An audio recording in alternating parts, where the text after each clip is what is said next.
Por aquí yo estaba revisando un blog de justamente de temitas acerca de relatividad y me pareció muy interesante, la verdad no lo conocía, no sé si ustedes conocían el blog, pero me pareció que tiene muy buen contenido, digamos como contenido extra por ahí apuntes, y además había unas hojitas por ahí extra además de los apuntes originales pues, de Einstein, ¿no? Y me pareció súper interesante y que como wow, pero muy bonito. Vale, vale, entonces el temita que nos concierne hoy a trabajar, entonces, ay, el temita que nos concierne de trabajar entonces es seguir revisando justamente los temas que veníamos desarrollando y de alguna forma deducir por lo que sería ¿qué? El tensor de curvatura extrínseco e intrínseco. ¿Listo? Pues espero alcanzar a hacerlo hoy con todas las peculiaridades que toca de revisar, ¿vale? Entonces, arranco. Listo, arranco entonces con una nota que tal vez uno trabajó justamente cuando uno aprendió, digamos, movimiento curvilíneo en mecánica clásica, ¿vale? Y hace referencia, digamos, para el caso de movimiento circular, cuando de alguna forma entonces nosotros tenemos de alguna forma, pensemos en un círculo, ¿listo? En una circunferencia, y entonces digamos que aquí hay un cuerpito de masa m, y ese cuerpito pues digamos que está dando vueltas, ¿cierto? Digamos que, no sé, el radio de esto es r.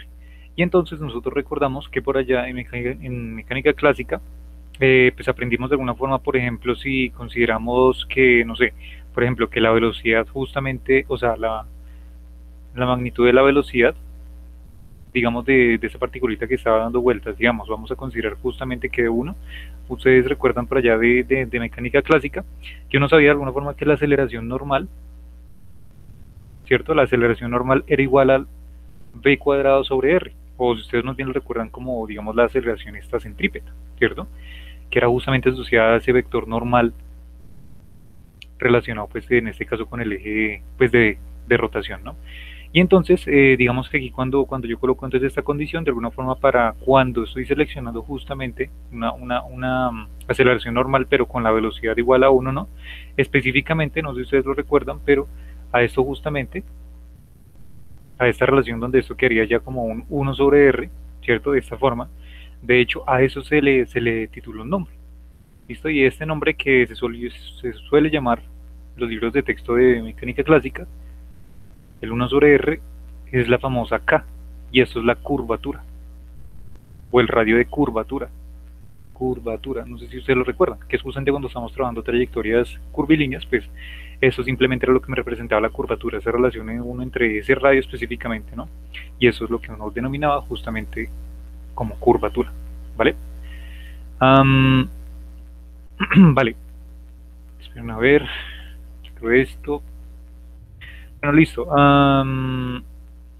Y digamos que para cualquier otra curva, si se sigue cumpliendo que la norma, o sea, está como la condición importante, ¿no? Específicamente si queremos verlo, digamos, desde un punto de vista para un vector normal, um, eh, obviamente B siempre va a ser perpendicular, o sea, digamos, obviamente hay que tener en cuenta que aquí esta B siempre hacía referencia de alguna forma, en este caso, pues digamos, a la velocidad tangencial desde el punto de vista de la dinámica clásica, ¿cierto? Y este otro vector, pues iba a ser el vector ortogonal, que es justamente esta aceleración centrípeta. ¿Vale? Entonces, pues lo que nosotros podemos ver, digamos que de manera general, entonces es que para cualquier curva, pues lo que teníamos nosotros es que si tenemos un punto por acá y este puntico se está desplazando en esa trayectoria, pues lo que vamos a tener de alguna forma es un vector que va paralelo a esa línea, ¿cierto? Va tangente, perdón, y otro que va a ir justamente perpendicular, que sería nuestro A, ¿cierto? Y entonces es la relación que nosotros colocamos ya para cualquier curva en general y que estos dos señores tienen 90 grados, pues en cuestión no son ortogonales. Um, digamos que, pues ya, entonces digamos que si claramente yo quisiera definir aquí nuestro A sub n ya de manera vectorial, pues eso sería nuestro v cuadrado sobre r, ya serían cantidades de alguna forma escalares, ¿no? Aquí tendríamos que definir el vector unitario, pero aquí lo que nos interesa es cuando justamente b al cuadrado vale 1, entonces pues aquí tendríamos lo que sería el radio de curvatura, ¿cierto? O la curvatura k específicamente, ¿vale? O sea que digamos de alguna forma, por ejemplo, nos dicen en algún problema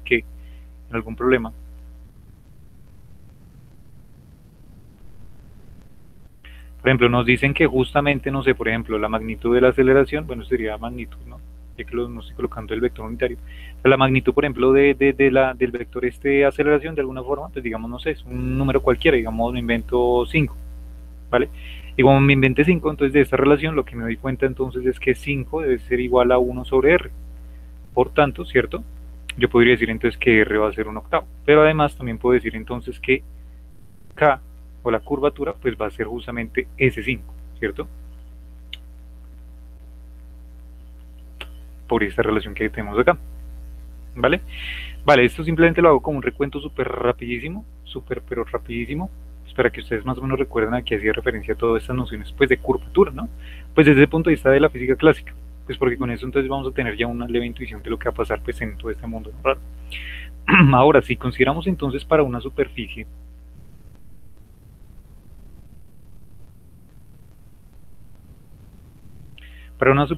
pues existirán muchos tipos de curvaturas dependiendo la tajada que tomemos de la superficie. O sea, ¿cómo coloco? Bueno, sí, existirán muchos tipos de curvatura dependiendo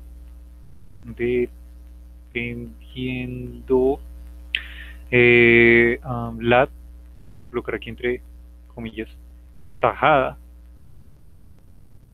como esa fracción que vamos a tomar justamente esa superficie tomada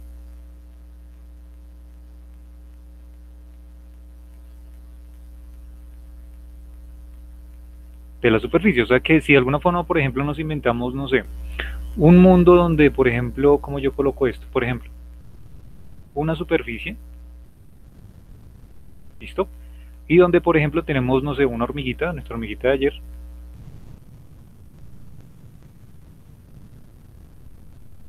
y esta hormiguita se está desplazando en la superficie, ¿cierto? O sea que, digamos, no sé, esta señorita va por acá, digamos que va en ese camino, ¿cierto? Y pues justo ahí, de alguna forma referente obviamente al eje de coordenadas que nosotros coloquemos o digamos al sistema de referencia que vayamos a escoger, ¿cierto? Para decir va a existir un radio de curvatura o una curvatura referente a esta superficie. Lo que vamos a hacer aquí es tajar cuantas veces queramos nosotros, perdón, esta superficie, tajarla como, ¿en qué sentido? Pues en lo que prácticamente ustedes van a hacer es literalmente vamos a tajar esta superficie y la vamos a partir en dos. Y la vamos a partir justo ahí donde esa señorita va en ese camino.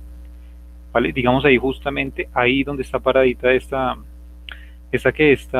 hormiguita, ahí vamos a tajar, como quien dice, ¿no? Sería pues este otro plano. Me gustó cómo quedó esto.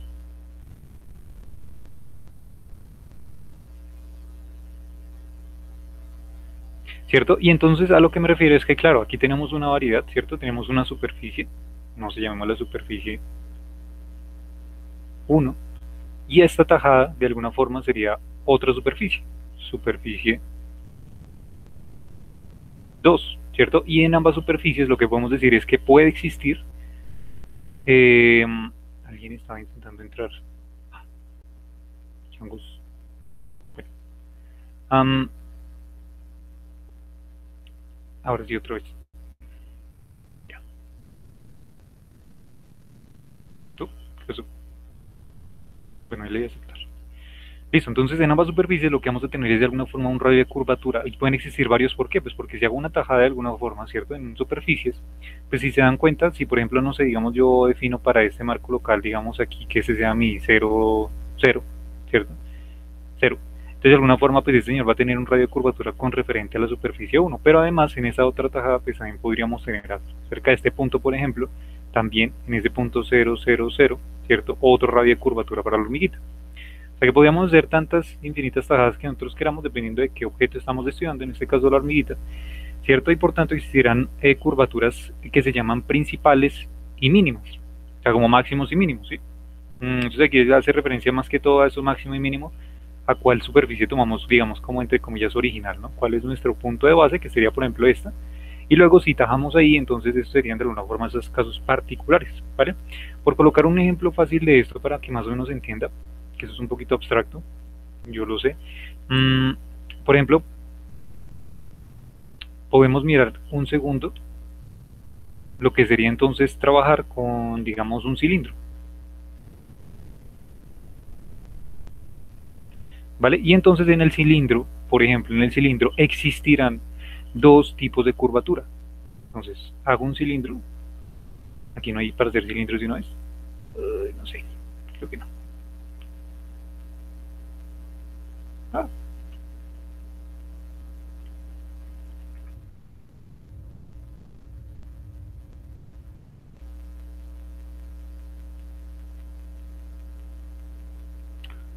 Bueno, listo. ¿Quieren aquí colocamos?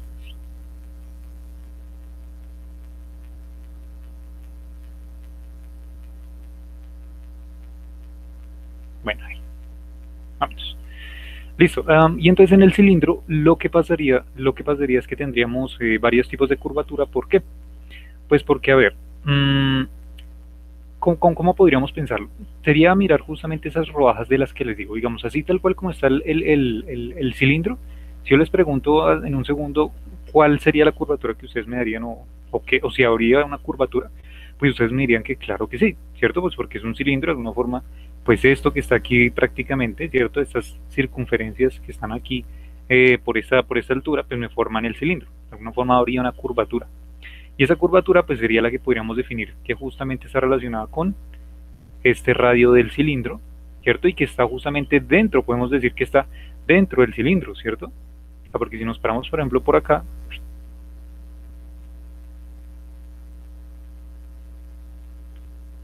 ¿cierto? Y digamos de alguna forma, no sé, yo quiero un punto justo aquí, vean aquí, selecciono este punto, justo ahí, digamos que esa es hace las veces de nuestra hormiguita, ¿cierto? Con respecto al eje de simetría o el eje central prácticamente de este objeto, de este cilindro, lo que veríamos es que va a existir, en este caso,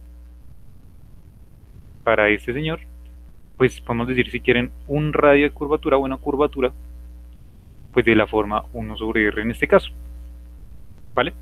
Pero además de esta, que es bastante pues visible, ¿no? También nos podemos dar cuenta de algo, y es que si rebajamos un momento este cilindro, rebajarlo, por ejemplo, si les parece, ya que estamos haciendo ahí justamente ese punto, entonces digamos sería como, ¿cómo hago yo esto? Sería como colocar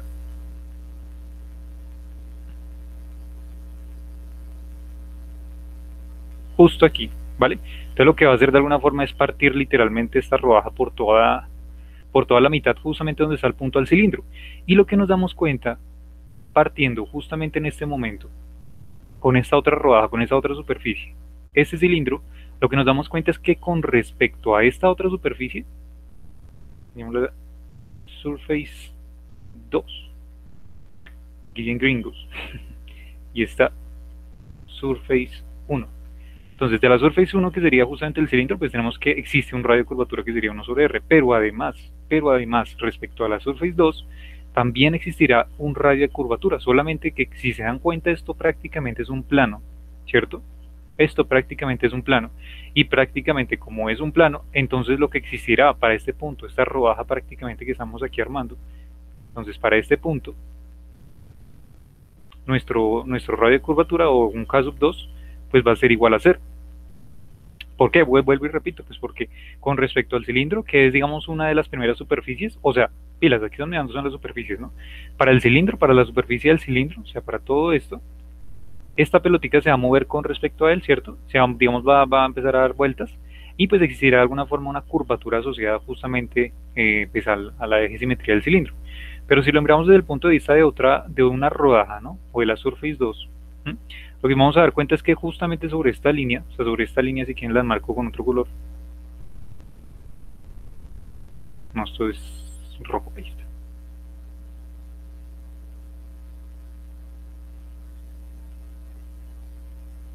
¿Vale? Con respecto a ese señor, prácticamente no va a pasar nada.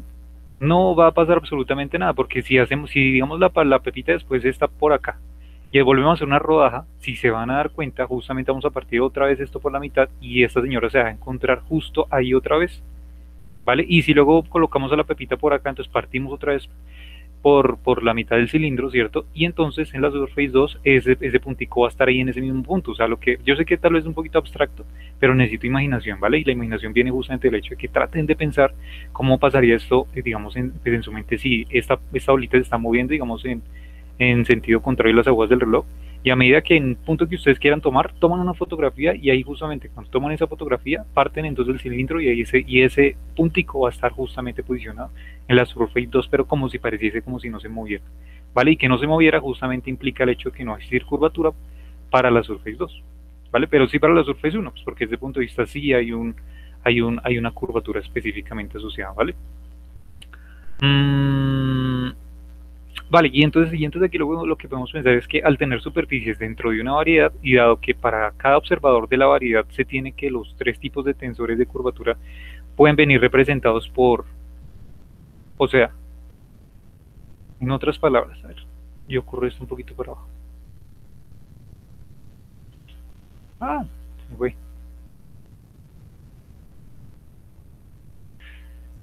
Um, bueno, y entonces digamos que la cuestión aquí está en que, vuelvo y repito, como tenemos varias superficies dentro de una variedad, ¿cierto? O sea, lo que estamos generando aquí es una variedad dentro de otra variedad, ¿vale? Que si ustedes lo recuerdan, justamente el día de ayer estamos hablando un poquito de eso, ¿no? Ser como una especie de métrica inducida o algo así, ¿vale? Entonces ahí es donde sale justamente la definición, cuando es lo que nos interesa, del tensor de curvatura intrínseco y extrínseco, ¿vale? Es por estas nociones, o sea, si ustedes entienden este ejemplo que yo les acabé de colocar, ¿vale? O este otro aquí arribita, ya es bastante como fácil asimilar qué es pensar en un tensor de curvatura extrínseco y uno intrínseco, ¿vale? Entonces, vale, voy a colocar otro diagrama acá, colocar un último ejemplo, más o menos para que sea un poco más didáctico. Nicolás, Sí, dime. ¿cuál sería el intrínseco y el extrínseco ahí en este dibujito que hiciste del cilindro? Ah, ok, listo, O, vale. Eso justamente es lo que voy a definir, pero lo definiré en el siguiente dibujito. O sea, en el siguiente dibujito lo defino y ya entonces ya les pregunto a ustedes, para ustedes, cuál sería aquí el extrínseco y el intrínseco. ¿Listo, Ricardo? bueno, bueno, dale. Listo, vale. Entonces el dibujito que voy a colocar aquí es, a ver, digamos aquí armo este esquema, ¿vale? Este es nuestro mundo, nuestro universo. Y entonces vamos a tener por aquí un observador privilegiado, ¿vale? Ahí feliz de la vida. Ah. Y entonces vamos a crear, por ejemplo, entonces, no sé, a ver qué otra figura me invento. Pues no sé, una esfera, que es la que me está mostrando ayer, ¿no? Decimos, una esfera puede ser un cilindro, puede ser lo que sea. Listo. Vale, y no sé, voy a ver qué me invento aquí, pues, nuestra hormiguita. Coloquemos nuestra hormiguita por acá.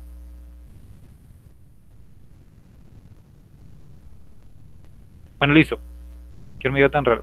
Mm, Ahí está nuestra hormiguita y entonces la cuestión aquí está en que para este señor privilegiado que está viendo todo el universo, ¿cierto? Y como está viendo todo el universo, puede ver justamente lo que está pasando ahí en esa variedad, o sea, en ese objeto matemático, ¿vale? Entonces, lo que puede, de alguna forma, o lo que podría designar este señor que está mirando todo desde lejos, ¿cierto? Como si estuviera de alguna forma, no sé, una nave espacial mirando al planeta Tierra, ¿vale? Entonces, para este señor justamente, para este señor, lo que este señor va a designar, ¿vale? Entonces, eh, ¿cómo coloco esto? Se puede, para el señor, designar en la parte externa a la superficie, si este ala quedó como un pegado, superficie. ¿Cómo llamamos a esta superficie? Por ejemplo, vamos a llamar a esta superficie, ojo, vamos a llamar a esta superficie de la esferita, vamos a llamarla, por ejemplo, bueno, S. A ver, S. La superficie S, ¿listo? A toda esa superficie de la esfera. Entonces se puede designar en la parte externa de la superficie S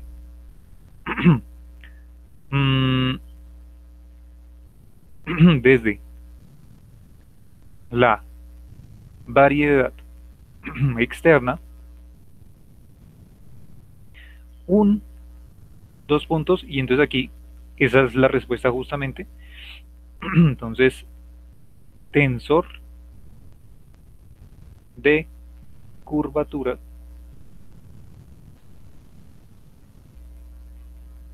extrínseco, ¿vale? Extrínseco, pues justamente hace referencia a la parte externa, ¿no? Tensor de curvatura extrínseco. Entonces volvamos solo a leer un momento. Entonces lo que dice aquí es, se puede designar en la parte externa de la superficie S, ¿cierto? O sea, para este señor, ¿cierto? Desde la variedad externa, en este caso, ¿quién sería la variedad externa? Pues justamente el mundo en el que vive este señor privilegiado, ¿cierto? Esta variedad, digamos, si quieren a esta, llamamos la variedad 2, a justamente la esferita, y a esta llamamos la variedad 1, que sería el mundo donde vive este señor. ¿Vale? Entonces es como subespacios del espacio. De alguna forma estas variedades es un espacio total, digamos que es el universo, y el señor está mirando la variedad 2, ¿vale? Y la variedad 2 pues, sería justamente la esfera. Entonces lo que vería ese señor de la variedad 1 con respecto a la variedad 2, ¿sí? A pesar de que no sea, digamos, este señor esté viendo en un mundo plano, esté viendo en un mundo no se sabe, ¿sí? Por el momento no importa, lo que nos importa es justamente empezar a construir esto. Entonces lo que vería el señor es que claramente, pues para él observar, ¿cierto? Él desde lejitos claramente vería la curvatura, ¿no? Él vería la curvatura en este caso de la esfera. O sea, aquí como que la palabra que sería como...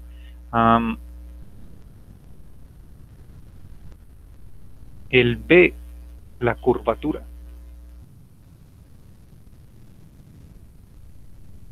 ¿Vale? Él ve la curvatura. Ahí está. Vale, pero entonces ahora, si le preguntáramos qué era el problemita que nos colocamos el día no creo que de ayer, ¿no? Nos colocamos el día de ayer, Juan, ya me acuerdo, acerca de qué es lo que vería esta señorita, ¿no? La hormiguita en la superficie S, ¿vale? Pues justamente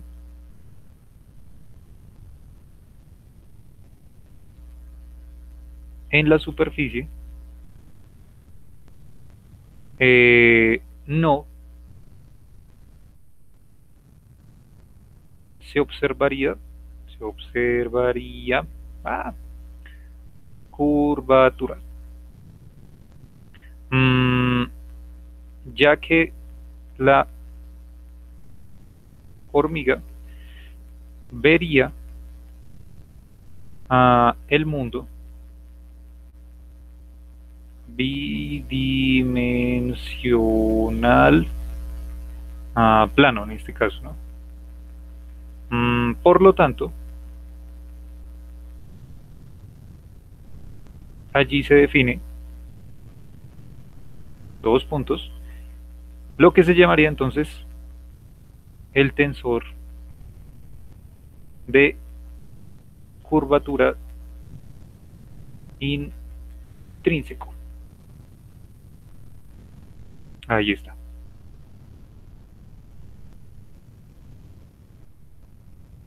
¿Vale? Y ya, ese es el esquema, o sea, prácticamente ya. Para ustedes ya saber, por lo menos intuitivamente, qué es lo que se representa esto, ya esto es, no es más. De hecho, es lo que hemos trabajado nosotros pues, sí, hace unos días, ¿no? Justamente las perspectivas que tendría una hormiga y la otra que tendría alguien que estuviera afuera.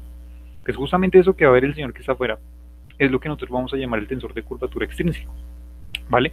O sea, pues que si claramente quisiéramos describir las ecuaciones de la relatividad general, ¿cierto? Para, por ejemplo, una estrella, un planeta, un agujero negro, ¿cierto? Desde el punto de vista externo, pues tendremos que tener en cuenta de alguna forma asociar, si lo necesitamos, un tensor de curvatura externo, si lo queremos ver así. Pero si por alguna razón quisiéramos redimir esa idea y en vez de hacer las ecuaciones de la relatividad, para trabajarlo de manera externa, o sea, fuera del planeta, agujero negro, lo que sea, y queremos adentrarnos en ese mundo, ¿cierto? En esa superficie, entonces lo que tendremos que utilizar de alguna forma, pues aquí va a ser entonces el tensor de curvatura intrínseco, ¿vale? Dentro de ese mundo, que entonces digamos que en otras palabras es como asociarle entonces para este señor que está afuera de alguna forma una métrica diferente a este señor que está adentro, ¿no? Pero estas son dos cositas diferentes que tienen digamos unas definiciones pues matemáticas, ¿vale? Pero eso a grandes rasgos es lo que representa. Y entonces ahora sí yo les hago la pregunta, aquí en el cilindro. Aquí entonces, ¿quién sería bueno, de alguna forma no el tensor, sino la curvatura extrínseca y la curvatura intrínseca? Extrínseca e intrínseca. Yo creo que la extrínseca sería el cilindro y el plano o la superficie 2 sería la intrínseca.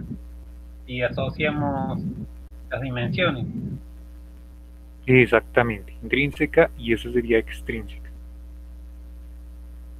Entonces la extrínseca simplemente es la que claramente si nosotros nos paramos fuera, ¿cierto? Viendo todo el panorama, pues estaríamos viendo justamente que ese señor está teniendo un radio de curvatura porque estamos viendo la curvatura, ¿cierto? O sea que asociar de por sí ya una curvatura, ¿cierto? En este caso, para esta variedad, pues estaríamos viendo que estamos hablando de algo extrínseco, ¿cierto? Y algo intrínseco, pues estaríamos como si de alguna forma la hormiguita fuera este señor y estuviera andando sobre toda la superficie del cilindro. Y la hormiguita andando sobre toda la superficie del cilindro, para ella, eso sería extrínseco, perdón, intrínseco. ¿Vale? ¿Y cuánto la curvatura vale cero? ¿Por qué vale cero? Pues porque para la hormiguita, caminando por el cilindro, ¿cierto? Es como si estuviera caminando por el planeta Tierra, pues para ella todo es plano. Entonces por eso la curvatura vale cero. Y por eso es que se necesitan estas tajadas de las superficies como para más o menos entenderlo, ¿no? Eso es prácticamente como el enfoque aquí súper rápido, ¿vale? Bueno, listo. Entonces, ¿cuáles podríamos ser aquí? ¿Cuáles podríamos o qué cuestionamientos podríamos sacar aquí de eso que acabamos de concluir? Bueno, podríamos pensar en dos cosas. La primera, por ejemplo, que se trataría de buscar entonces un tensor diagonalizable, ¿vale? Y que tuviera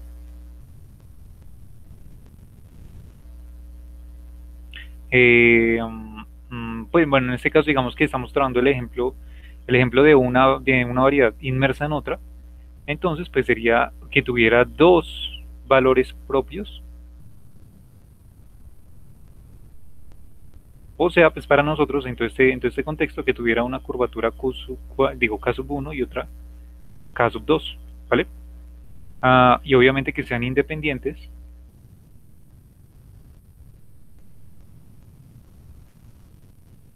a la base. ¿Por qué tienen que ser independientes a la base? Pues porque si este curvatura se está subiendo de alguna forma a una métrica específicamente, digamos la externa, ¿cierto? Pues para ella existirá un mundo externo con una métrica definida, y para este existirá otra métrica, que sería la métrica de alguna forma que está en la superficie, una inducida, ¿cierto? Por eso es que de alguna forma son independientes a las bases en las cuales estamos formulando. Bueno, pues eso sería de alguna forma nuestro objetivo. Bueno, y entonces ahora lo que podemos empezar a hacer aquí en este desarrollo es lo siguiente. Vale, por ejemplo, para el espacio R3, ¿cierto? O sea, en un plano,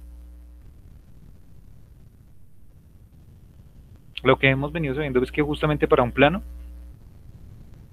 todos los vectores normales van a apuntar siempre en la misma dirección. O sea, n siempre es el mismo.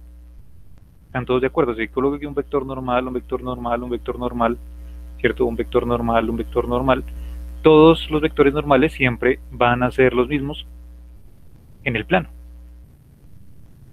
¿vale? Pero entonces la pregunta es, ¿qué pasaría si entonces se hace, por ejemplo, un estudio de curvatura? Entonces, si se hace y aquí lo coloco siguiente como ya es estudio de curvatura de ese plano, con referente, por ejemplo, a otro sistema, o sea, a otro marco, ¿sí? Ya entonces ahí lo que estaríamos hablando es pasar desde un marco plano, ¿cierto? De una métrica plana en este caso, una métrica que claramente no sería plana, o sea, una superficie de, por ejemplo, de esta manera. Y donde aquí, entonces si nos damos cuenta, aquí los vectores estos ya no van a estar apuntando todos en la misma dirección, sino que dependiendo de dónde estén, pues van a ser perpendicular a la superficie, ¿cierto? ¿Qué sería la diferencia? Entonces claramente aquí n no apuntaría en solo una dirección, sino en muchas, ¿vale? Y entonces luego para esas variaciones de esos vectores n, se puede describir, que de hecho fue como lo estamos haciendo el día de ayer, para construir, ¿te acuerdan? Para cuando estamos construyendo el cuadrivector. Entonces lo que nosotros utilizamos de alguna forma es que para esas variaciones de ese n cachuchita se puede escribir prácticamente, ¿cómo coloco yo esto? A ver si lo podemos escribir de la siguiente manera. Pues ya que estamos trabajando en 3 dimensiones en un R3, por ejemplo, en las derivadas parciales de esos componentes del vector n, de las componentes normales, ¿vale? Y eso es parecido a lo que decíamos el día de ayer, que era sacar justamente las parciales, ¿cierto?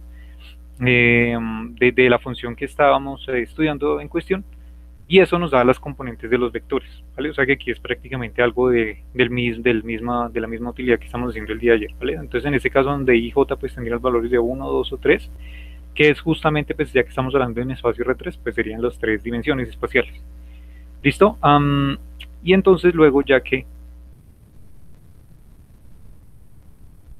como el vector n, en este caso, ¿cierto? Con nuestro n gorrito, nuestro vector normal tiene componentes de n1, n2 y n3, ¿vale? Pues entonces,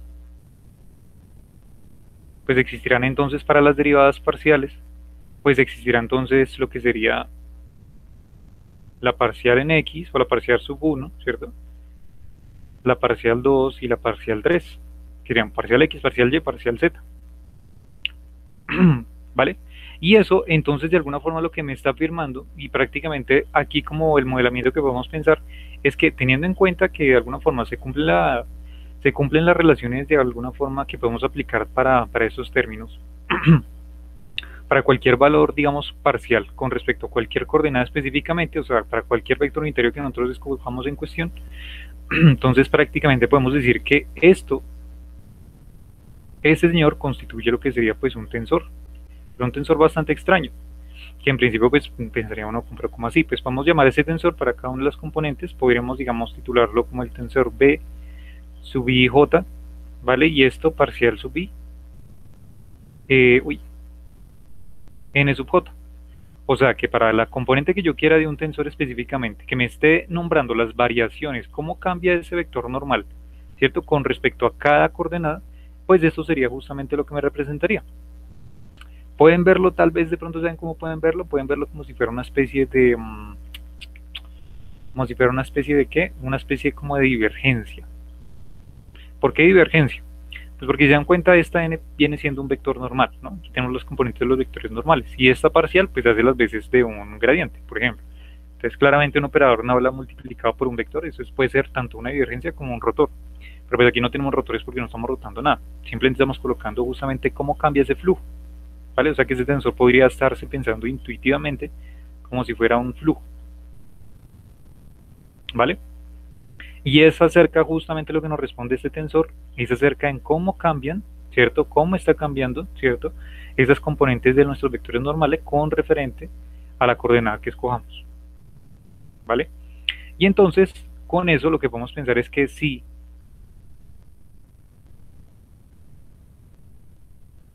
se construye proyecciones ortogonales, y aquí viene algo que utilizamos el día de ayer, ¿no? Que lo dedujimos, a la superficie,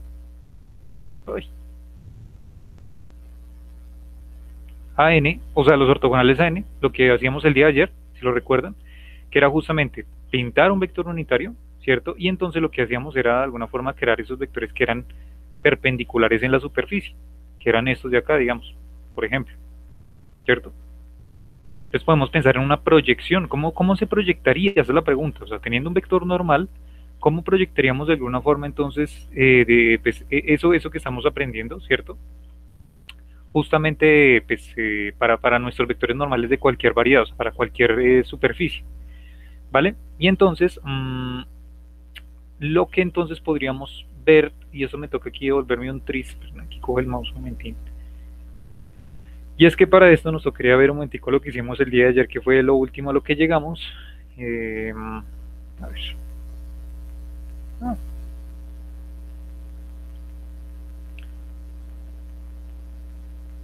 Que fue justamente con lo que acabamos, y era esto. Que la proyección, ¿cierto? Que la proyección simplemente iba a estar relacionado con esto que está aquí justamente, ¿vale? Si queríamos tener las componentes del tensor ortogonal, cualquiera que fuese, ¿cierto? Pues las componentes de ese tensor ortogonal o la proyección, ¿cierto? La proyección ortogonal, pues debía cumplir esta forma. Entonces lo que vamos a utilizar es justamente esta deducción que hicimos y aplicarla allá, a ese mundo, ¿vale? Que es un mundo de alguna forma que estamos construyendo un poquito más general para cualquier variedad. Y entonces aquí tendríamos que colocar, ¿vale? Con base en esto, tenemos que colocar entonces lo que sería este término que estaría acá, que sería el tensor ortogonal, pero pues aquí simplemente, pues como es la misma proyección, pues digamos denotémoslo, ya que estamos aquí colocando B sub IJ, por ejemplo, K sub IJ, ¿vale? Que donde esta señora es la proyección, vuelvo y repito, ¿vale? Y donde entonces si nos fijamos aquí lo que vamos a tener era unos términos H, ¿cierto? Que eran a partir de lo de la métrica inducida y con lo que jugamos el día de ayer. Y entonces aquí aparecería entonces una relación, si se dan cuenta, de este índice. Vean que aquí hay un índice, este índice que está justo aquí, está aquí. Hay un índice modo alfa alfa y también hay un índice modo beta beta. Y hay dos índices en este caso que están relacionados con estos dos índices que aparecen acá abajito. ¿Vale? Por tanto, lo que nos tocará hacer es una estructura similar. Por tanto, entonces yo podría aquí colocar directamente lo que sería un H, y aquí abajito aparecería el primer índice que aparece acá, luego otro H con el otro índice que aparece justo allí, ¿vale? Y entonces aquí, para los supraíndices me invento, por ejemplo, aquí ya estamos mostrando en notación de letras latinas, entonces por acá, no sé, K y P, ¿listo? Y entonces, por último, entonces aquí nos quedaríamos con la parcial, y aquí pues estos dos índices vuelven a aparecer acá abajito, aquí aparecería la K, ¿cierto? Y aquí la N, P, y esto justamente es lo mismo de ayer, esto es lo mismo de ayer, ¿vale? Esto mismo, es la proyección justamente, ¿no? Esa es la proyección. Vale, y entonces lo que nos podemos dar cuenta, pues a ciencia cierta es que como en este caso estamos haciendo este problema, es un problema de 3 dimensiones, ¿no? No estamos metiendo cuartas dimensiones ni nada de eso. Entonces para R3, ustedes creo que están conmigo y estén de acuerdo de que justamente el tensor métrico para el mundo euclidio, ¿cierto? Es exactamente el mismo que el delta de Kronecker. ¿Cómo sé eso? Pues porque, a ver, ¿cuál es el tensor de Euclidio? Pues el tensor Euclidio, al mundo Euclidio R3, pues sería 1, 0, 0, 0, 1, 0, 0, 0, 1, ¿cierto? Y ya, 3 componentes espaciales y todas positivas, listo. ¿Y cuál es la definición del delta de Kronecker? Pues que todos los valores son 0 si son diferentes y son 1 si los índices son iguales. Aquí tendríamos 1, 0, 0, pero aquí tendríamos entonces I1J1, I1J2, I1J3, ¿cierto? Luego aquí, I2J1, 0. Y, ¿qué? J2, J2, perdón, I2J2, que valdría 1, ¿cierto? Y así con todos. Y pues si se dan cuenta, lo que podemos ver es que para justamente esta condición sería para cuando tenemos R3, ¿no? Solamente para cuando tenemos R3. Coincide justamente, ¿vale? Bueno, y entonces pues lo que veríamos de alguna forma es que podríamos bajar estos índices sin problema alguno, ya que de alguna forma para hacer esta contracción con esto de acá, pues me terminaría dando lo mismo, que sería aplicar el delta de Kronecker, ¿vale? Eso es lo que quiero hacer notar aquí, que es importante. O sea, cuando tú estás trabajando en un mundo de 3 dimensiones y no estás hablando de variedades de por allá de 4, 5, 10.000 dimensiones, ¿cierto? Estos problemitas de subir índices y bajar índices realmente terminan convirtiéndose en un problema de índices y ya, fin de la historia. No supra y no sub, todo sub y ya, fin de la historia, ¿vale? Y eso solamente cuando estamos trabajando mundos de 3 dimensiones, o sea, euclidiamente, ¿vale? Entonces aquí podríamos nosotros colocar índice sub i y bajo la k, ¿vale?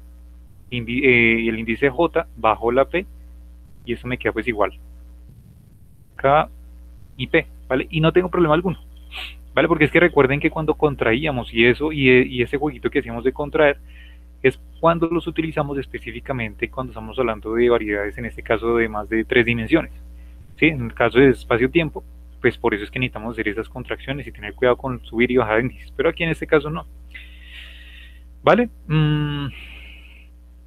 Vale, solamente esto porque no hay diferencia en la métrica, ¿listo? Y entonces lo que podríamos pensar aquí en este momento es, ¿cuál sería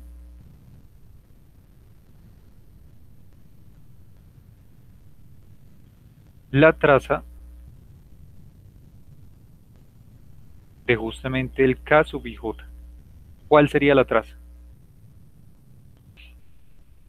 Vale, pues lo que esperaríamos o lo que de alguna forma pues tendríamos como finalidad es justamente pensar en que esa traza de esta K justamente que sería la proyección y que haciendo spoiler está relacionado justamente con la curvatura, por eso lo coloqué K, ¿vale? Esa traza de de este tensor, ¿cierto? Al final, lo que me debería resultar es que esto debería terminar siendo la curvatura 1 más la curvatura 2, y no sé, igual a ambas curvaturas igual a una curvatura acá, ya, fin.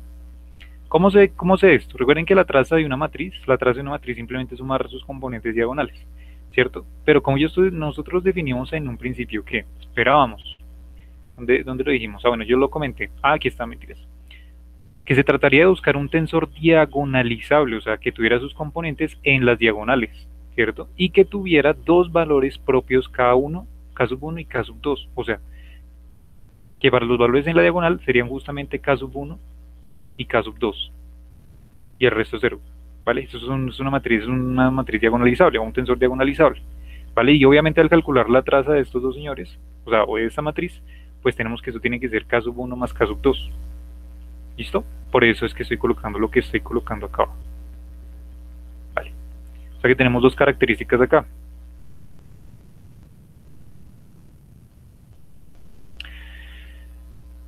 Listo, vale. Entonces, listo, vale. Hasta ahí preguntas. Ven que quiero mirar quién está. Listo, vale. Y Ricardo Sebastián.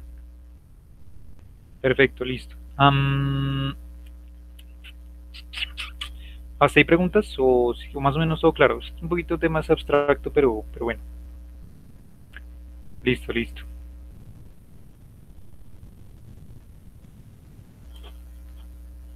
Bueno, ahora me gustaría hacer un ejemplo, pero entonces déjenme aquí buscar entre mis apuntes. Por aquí yo tenía un ejemplo anotado, que si quiero por lo menos que quede un ejemplo por lo menos más o menos claro. Si no, nos vamos a volver un 8 y no se va a entender nada.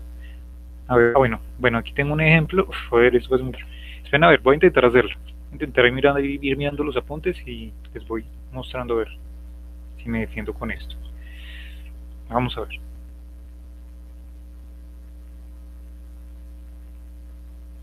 Bueno, entonces, digamos, vamos a mirar el caso para el cilindro. Entonces, para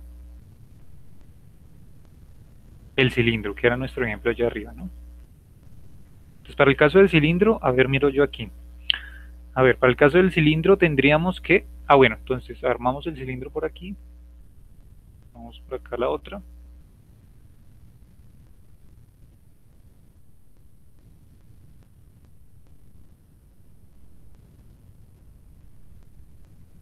Bueno, listo. Y entonces, a ver lo que voy viendo por acá.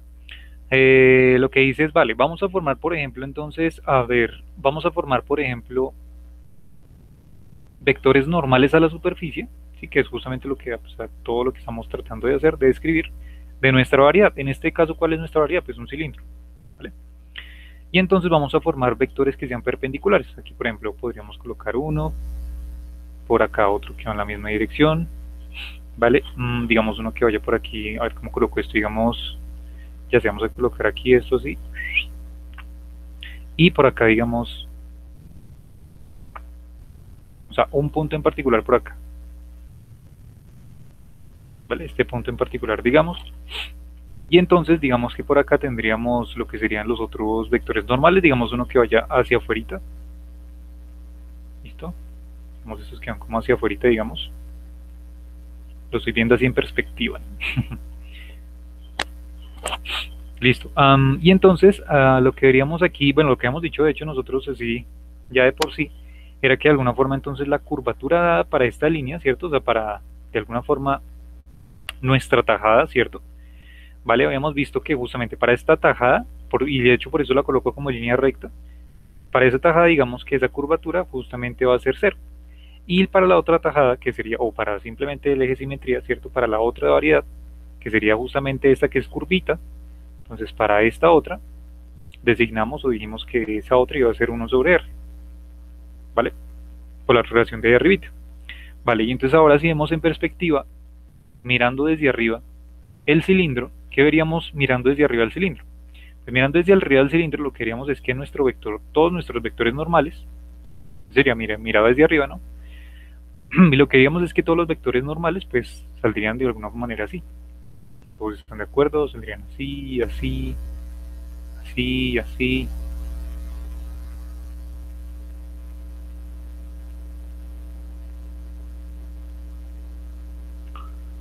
Bueno, y aquí digamos que tengo un radio R, por eso 1 sobre R, ¿no? Entonces aquí recalco esto.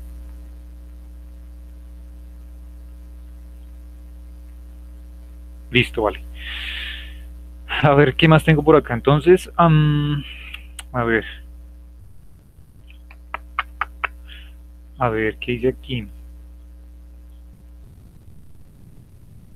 Bueno, a ver. Lo que dice aquí el ejercicio es, vale, ya tenemos esta perspectiva y entonces lo que decimos de alguna forma es que para este último señor, o sea, para la perspectiva vista desde arriba, ¿cierto? O sea, para la tajada justamente que está donde estamos relacionando esta curvatura, pues lo que podemos ver, por ejemplo, es que la ecuación aquí está relacionada pues por una ecuación de tipo r cuadrado, x cuadrado más y al cuadrado, ¿cierto? Esa sería la ecuación prácticamente de la circunferencia desde esta perspectiva. Y entonces dice que claramente los vectores normales, cualquiera de los vectores normales, bueno, vectores más bien específicamente, deberían ser justamente x, y, o sea, las coordenadas donde vayamos justamente a colocarla, cualquiera que estemos mirando, y esto todo sobre R. ¿Por qué? Pues porque recuerden que esto justamente es un vector normal, ¿no? Pues por eso tiene que dividir entre alguna forma la raíz cuadrada de lo que ya saben, de este señor que está acá arriba. Listo. O sea que las componentes, o sea, las n sub 1, digamos n sub 1 aquí, ¿quién sería? Pues n sub 1 sería las veces de x sobre r. O sea, esa primera componente de x sobre r. Y la componente n sub 2 de nuestro vector normal, pues sería y sobre r. ¿Vale? Ahí tenemos nuestro vector, tenemos entonces nuestras componentes del vector. Y entonces lo que tenemos que jugar aquí, con lo que tenemos que jugar aquí, a ver, ¿cómo está aquí esta vaina? Ok.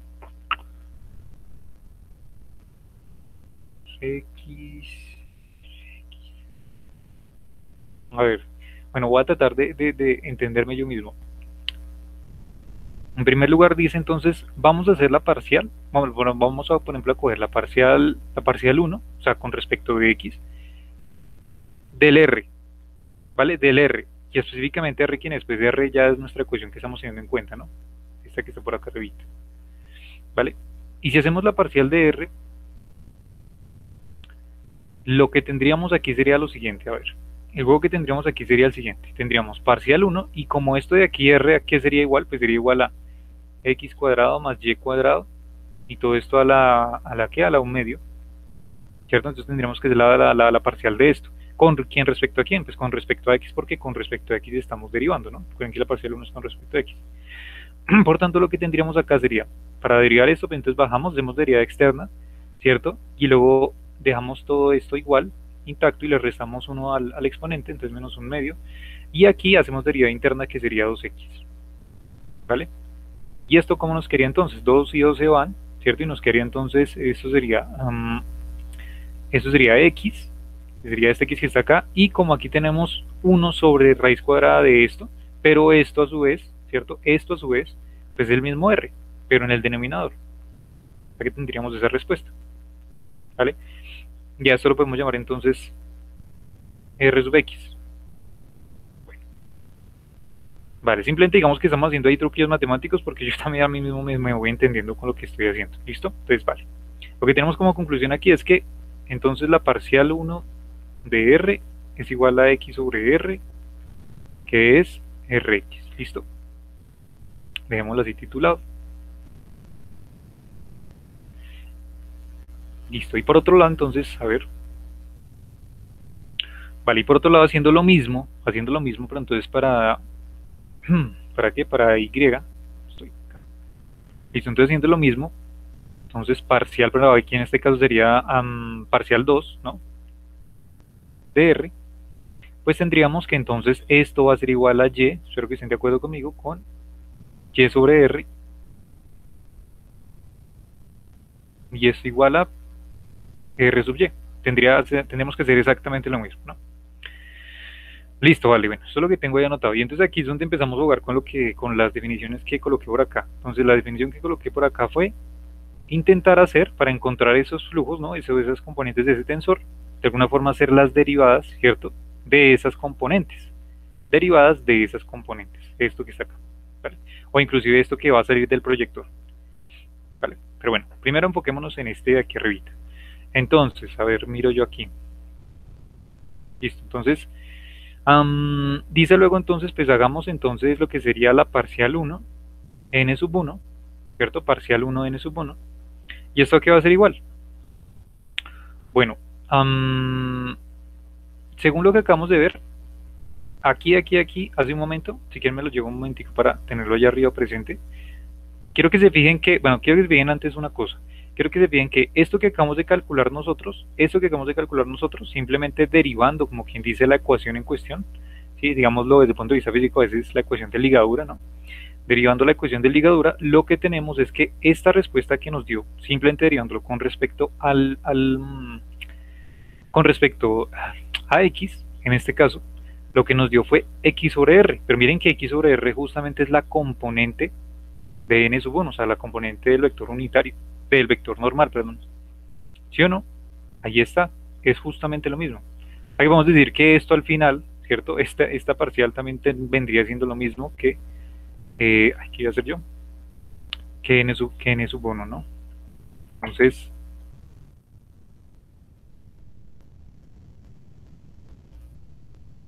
a ver, aquí coloco esto, y por aquí coloco la otra para que no se nos olvide. Entonces aquí tendríamos parcial 1 de r, que eso sería x sobre r, que sería rx, ¿listo? Vale, o sea que esta parcial 1 de n1, ¿cierto? Podría ser exactamente lo mismo, o podríamos escribirlo igual si están de acuerdo conmigo, con parcial 1 rx, pues porque esto de aquí es lo mismo que está acá, y rx entonces vendría siendo lo mismo que n sub 1, ¿vale? Y entonces, a ver, tendríamos que coger esto, ¿cierto? Del r sub x, o esto de aquí ya directamente, y derivarlo otra vez, ¿vale? Derivarlo con respecto de x. Ay, Dios. Ya. Vale, y entonces, a ver, lo que yo tengo aquí entonces es que al hacer la derivada ya directamente de estos señores, lo que haría es que cuando quería hacer con los dos, ¿no? Para este primero, entonces esto sería y al cuadrado, coloco ya la respuesta directamente, ya ustedes hacen los cálculos más a detallito allá, r a la 3, listo, y por otro lado, entonces también se hace el otro que sería parcial 2, pero también del mismo señor n sub 1, que sería como hacer parcial 2 de r sub x, ¿vale? Que esto a su vez entonces vendría siendo, aquí coloco la respuesta, esto es menos xy sobre r cubo. Bueno, listo. Y si se hace entonces ahora todo lo opuesto, vean que aquí tuvimos en referencia a n sub 1 y n sub 1. Y hacíamos parcial 1 y parcial 2. Entonces volvemos a hacer lo mismo, pero entonces ahora con parcial 2. Perdón, con n sub 2. Entonces aquí tendríamos parcial 1, n sub 2. Y por acá entonces tendríamos parcial 2, n sub 2. Ya tenemos las cuatro componentes, ¿no? Como las cuatro combinaciones, pues. Aquí tendríamos r sub 1 y aquí tendríamos r sub y, perdón, menos xy sobre r3, y aquí tendríamos entonces parcial 12 ry x cuadrado, y aquí tendríamos entonces r3. Aquí serían las derivadas. ¿Por qué estamos haciendo esto? Pues porque recuerden que nuestra finalidad, vuelvo y repito, y resalto, nuestra finalidad es construir esto que está acá. ¿Listo? Vale, y entonces lo que nos damos cuenta es que ya lo tenemos todo. Acabamos de calcular todo, ya tenemos cuáles son las componentes de este señor B. ¿Por qué? Pues porque miren que esto que está acá ya fue ya lo que acabamos de calcular. O sea que miren, aquí tenemos índice I, aquí aparece índice I, índice J, índice J. O sea que entonces podemos decir, colocamos una especie de tablilla, entonces lo que podemos decir aquí es que la componente de ese tensor B sub 1, 1, ¿cierto? Que sería como quien dice índice 1, índice 1. ¿Cuánto nos da? Pues nos da, según este caso, nos da y al lado sobre r a la 3, ¿cierto? Otro más. Entonces, si tenemos, por ejemplo, B21, vean, sería este que está acá, sería entonces menos xy sobre r cubo, ¿vale? Sería este de acá. Luego, siguiente, si tenemos entonces B sub 2, perdón, B sub 1, 2, que sería este de acá, sería entonces menos xy sobre R3 otra vez, y este de aquí último, que sería la componente B sub 2, 2, que sería justamente X cuadrado, R a la 3. ¿Listo? Vale, perfecto. Listo, vale, ya tenemos las B's, y entonces ahora lo que nos tocaría calcular, a ver dónde estoy, aquí, ¿vale? Entre comillas ya prácticamente tenemos calculado esto, ¿no? O sea, esto de aquí ya está calculado. Y recuerden que nuestra finalidad es calcular este proyector, que el spoiler es que va a terminar siendo justamente esas curvaturas, ¿no? Eso es lo que esperamos obtener. Vale. Entonces ya tenemos esto que está acá, que es justamente eso que está arriba, o sea, las B's, eso es lo mismo que las B's. Y ahora lo que nos tocaría calcular de nuestro proyector sería esta señora y esta señora. ¿Cómo las calculamos? Entonces, ya que estamos hablando del mundo 3D y todo es chévere, ¿no? Todo es fácil. Entonces, para calcular esos señores, entonces digamos aquí en eso, ¿cómo coloco esto yo? IJ, que recuerden que esto aquí era igual, eso era igual a G sub IJ menos N sub I, N sub J. Esta era la división de la métrica inducida que hemos dicho, ¿no? Bueno, la métrica transversa específicamente, pero que eso me provenía de la métrica inducida, ¿cierto? O sea que por tanto, si calculamos entonces esas posibles combinaciones, ¿cuáles posibles combinaciones? Pues entonces hacer, por ejemplo, N sub 1, 1, por ejemplo, para que ya cuando lo tengamos lo podamos reemplazar fácilmente. O sea, ¿qué sería igual? Pues sería igual, y aquí entonces decimos que, recuerden que para este ejercicio, y lo dije ahorita, nuestro tensor métrico es justamente o coincide específicamente con lo que sería el delta de Kronecker. Veanlo acá. Ahí lo dije, ¿no? Era nuestra condición. Pues nuestro tensor métrico coincide justamente con nuestro tensor del delta de Kronecker. O sea que en vez de colocar esto, podríamos colocarlo también como H sub I J, y en este caso sería entonces el de Kronecker sub I J menos N sub I N sub J.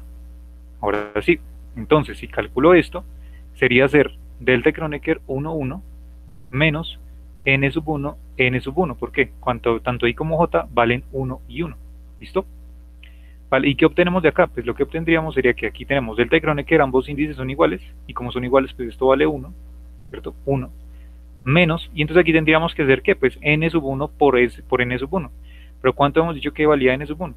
Pues N sub 1, según lo que está abajo, vale X sobre R, si lo recuerdan, ¿cierto? Yo me coloco por acá arribita. N sub 1 era X sobre R, y N sub 2 era Y sobre R, ¿vale? Por tanto, aquí tendríamos X sobre R por X sobre R, que sería entonces X cuadrado sobre R cuadrado, ¿vale? Pero esto que está aquí, justamente, y espero entonces estén de acuerdo conmigo, que esto que está aquí sería lo mismo que hacer entonces Y cuadrado sobre R cuadrado. ¿Cómo hacen esto? Pues justamente la relación de la ecuación, ¿no? R cuadrado, X cuadrado más Y cuadrado, ¿cierto? Y pues ya está, pues porque aquí entonces lo que tenemos es R cuadrado menos X al cuadrado, y aquí Y cuadrado, dividimos todo entre R cuadrado, entonces tenemos que eso sería 1 menos X cuadrado sobre R cuadrado igual a Y cuadrado sobre R cuadrado, que es esto mismo, ¿vale? Listo, ¿vale? O sea, ¿qué sería nuestra respuesta?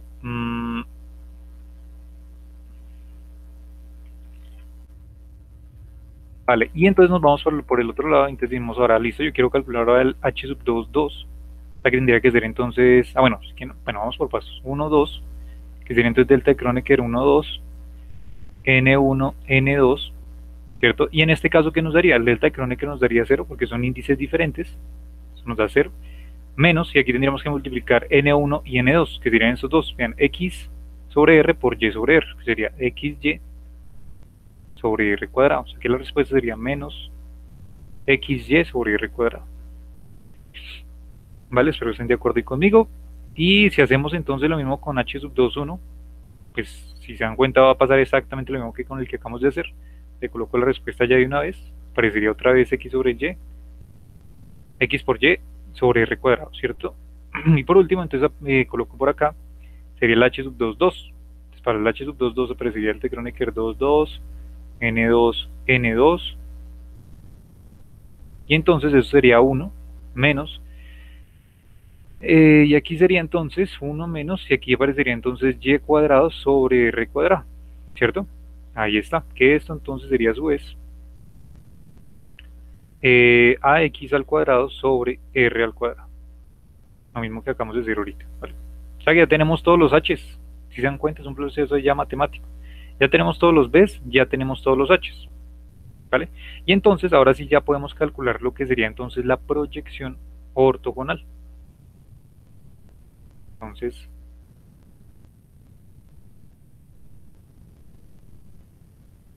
ya se puede calcular K sub IJ, que sería la proyección ortogonal, ¿listo?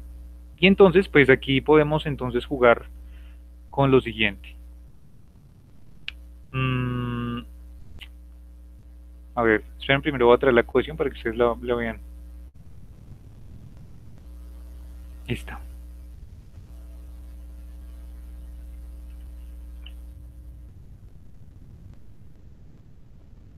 Listo, vale. ¿Qué nos interesa entonces aquí con esta ecuacióncita?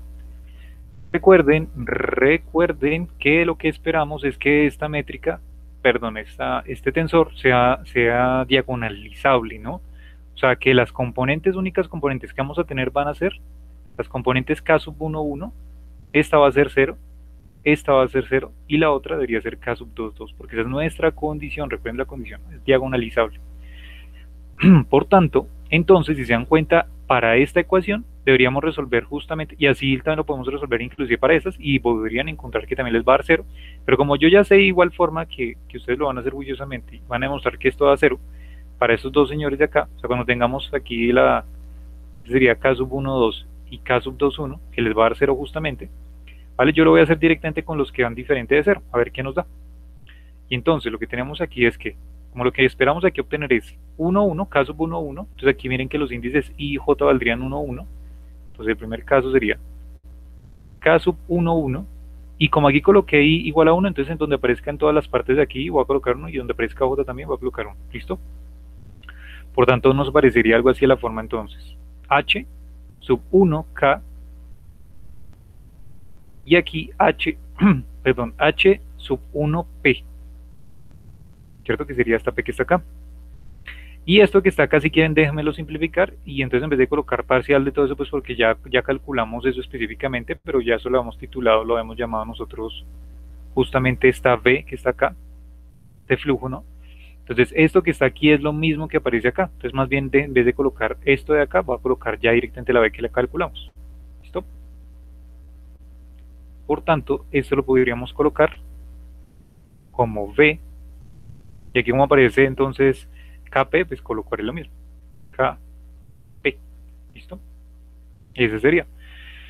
Vale, y entonces, ¿qué es lo que tengo que hacer aquí? Pues lo único que tengo que hacer aquí es hacer una sumatoria, ¿vale?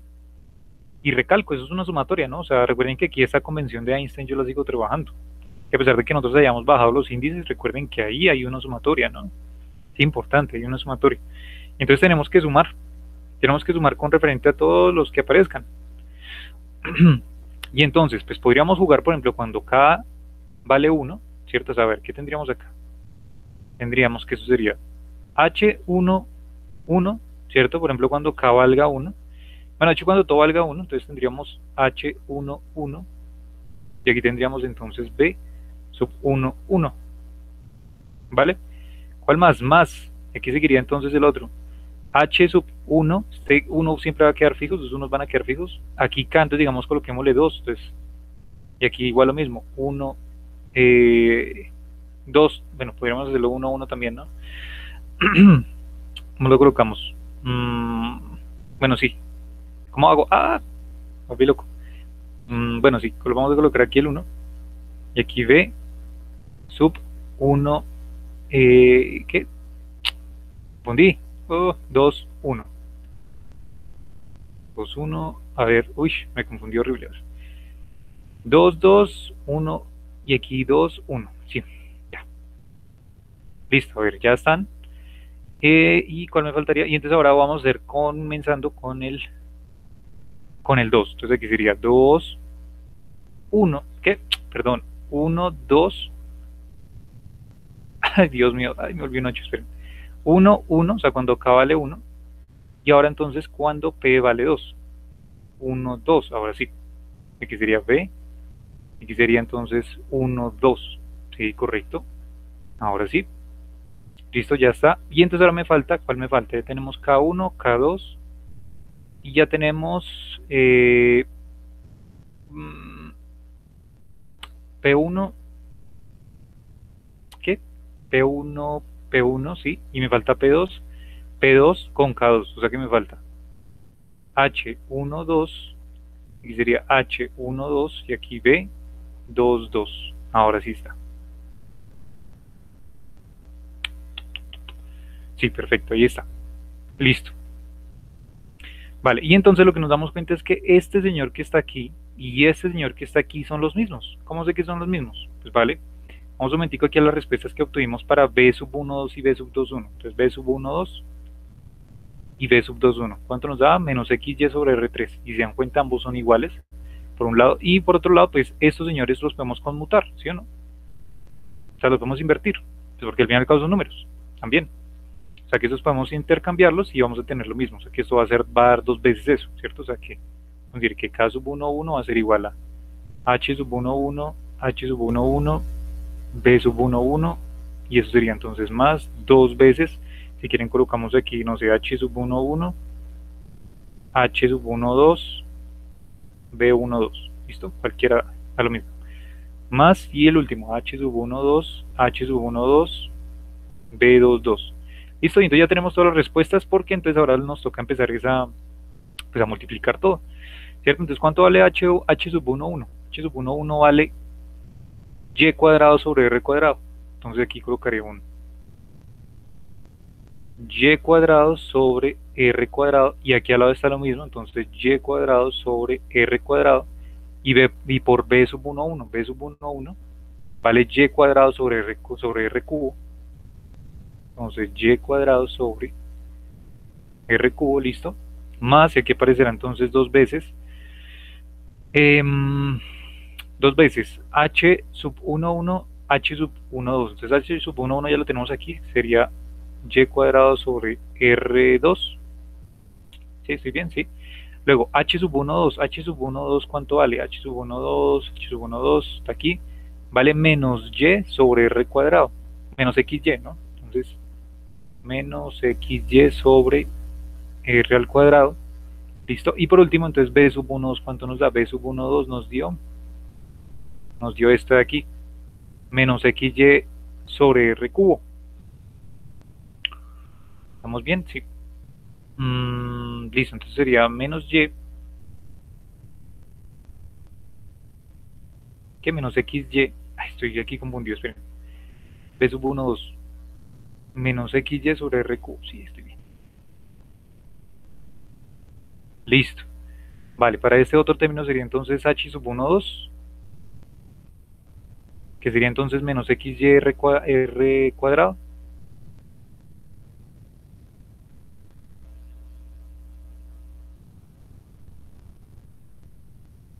Ah, bueno, que está por el mismo, porque aquí aparece otra vez, entonces sería menos XY sobre R cuadrado. Vale, y B sub 2, 2, que B sub 2, 2 había dado X cuadrado R cubo.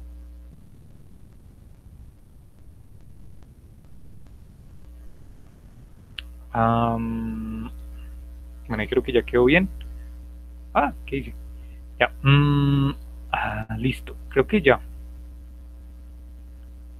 Rectifiquemos.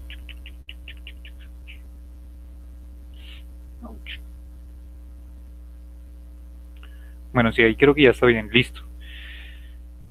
Listo. Y entonces, a ver, aquí qué podemos hacer. Aquí podemos... Uf, Dios. ¿Cómo nos quería eso? Nos quería entonces, para el primero nos quería Y a la 6 sobre R a la 5, 7. Y si no estoy mal. Más, menos por menos da más, dos veces X cuadrado Y a la 4 sobre R a la 5, 7, nuevo, ¿vale? Y aquí tendríamos menos por menos da más, y aquí tendríamos entonces X a la 4, Y al cuadrado sobre r a la 7 de nuevo, ¿cierto? Está todo bien, a ver. Bueno, si yo veo todo bien. Ay, espera un momentico. A ver, ya. Listo, entonces ya. ¿Y esto qué sería igual? Entonces esto lo podemos, ¿qué podemos hacer aquí? A ver. Podemos factorizar un y cuadrado sobre r a la 7. Y eso quedaría entonces, quedaría como, a ver, y a la 4, ¿cierto? Más, déjeme colocar este segunditos, entonces sería x a la 4, ¿qué? X a la 4 y ya, sí, x a la 4. Y el último, entonces el del término del medio, más 2 veces, y eso sería entonces x al cuadrado, y al cuadrado. Y estoy bien, a ver, rectifico. Sí, estoy bien. Ah, bueno, de hecho es que x cuadrado 2, bueno, si quieren hagamos una cosa,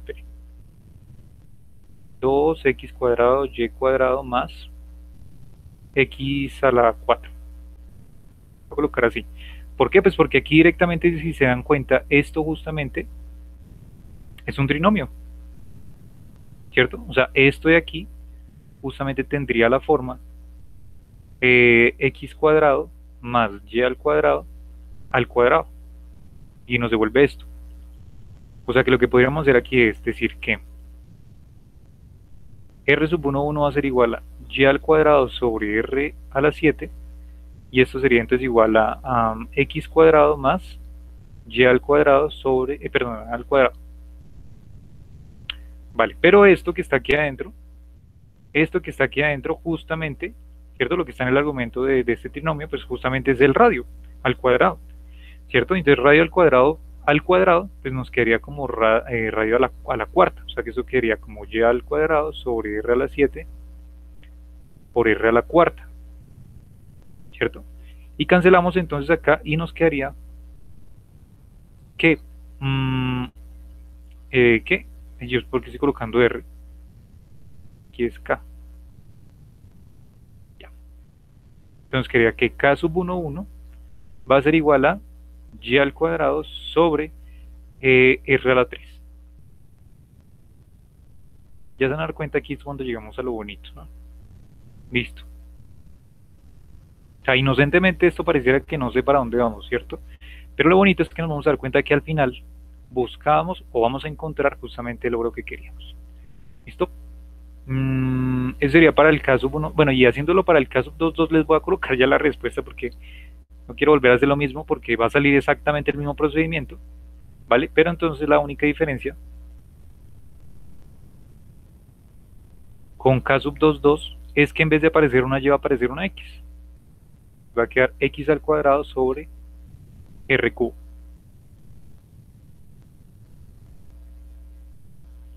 Ah, Dios. Listo. Vale, perfecto. Y entonces, hoy, por último, lo que entonces consideraríamos nosotros es, vamos un momentico a la definición que hemos dicho de la traza de este proyector, ¿no? Hemos dicho que vamos a colocar dónde está la traza. Aquí, que hemos dicho que la traza supuestamente es de proyector, lo que nos haya dado, ¿cierto? Nos debería dar la curvatura o la sumatoria de esas curvaturas, ¿cierto? Por tanto, si hacemos justamente eso, calculamos la traza de esos Ks que acabamos de obtener,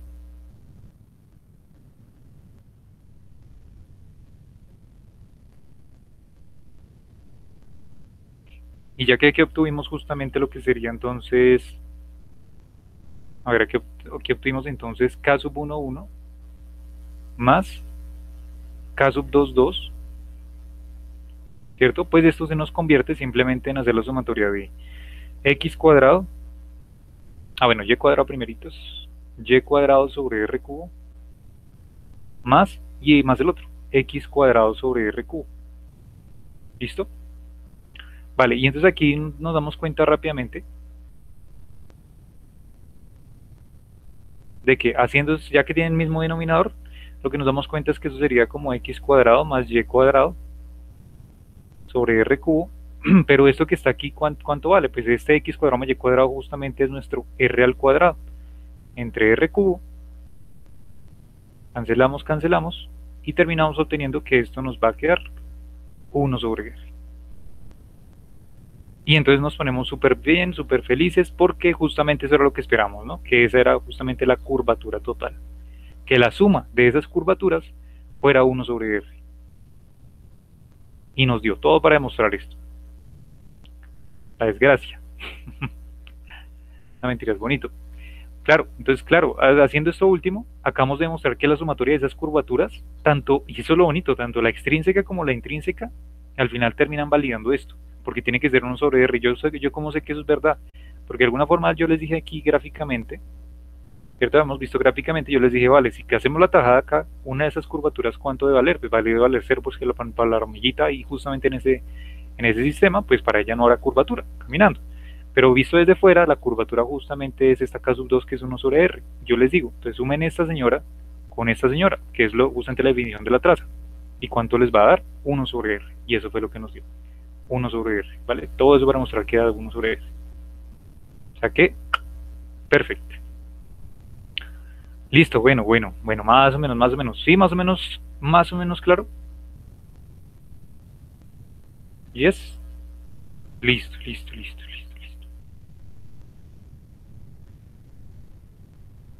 Vale, perfecto.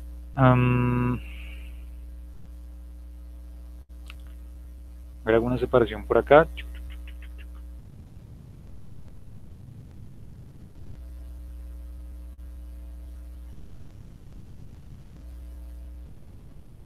Bueno, listo. Entonces ya ejemplo lo vamos por default. Si se dieron cuenta lo bonito, ¿no? O sea, el poder que tuvo esa ecuacióncita, o sea, si se dieron cuenta la magia que hubo aquí fue que, o sea, si se dieron cuenta en ningún momento utilizamos coordenadas cilíndricas ni nada. Miramos otra perspectiva, ¿cierto? Que esa perspectiva era la de la otra tajada, una de esas tajadas. Y miramos cuál era su ecuación respectiva, cuál era su ecuación de alguna forma geométrica.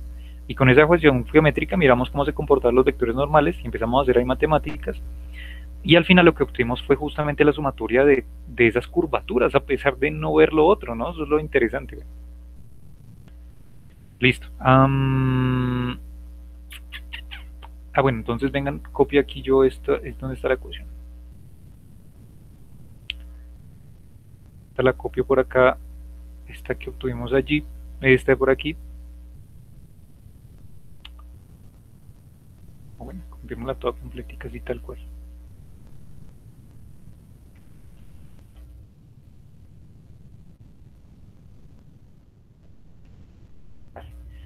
Entonces lo que yo les digo aquí en este momento es que esto que estamos colocando acá, ¿cierto? Esto justamente sería para R3. ¿Vale?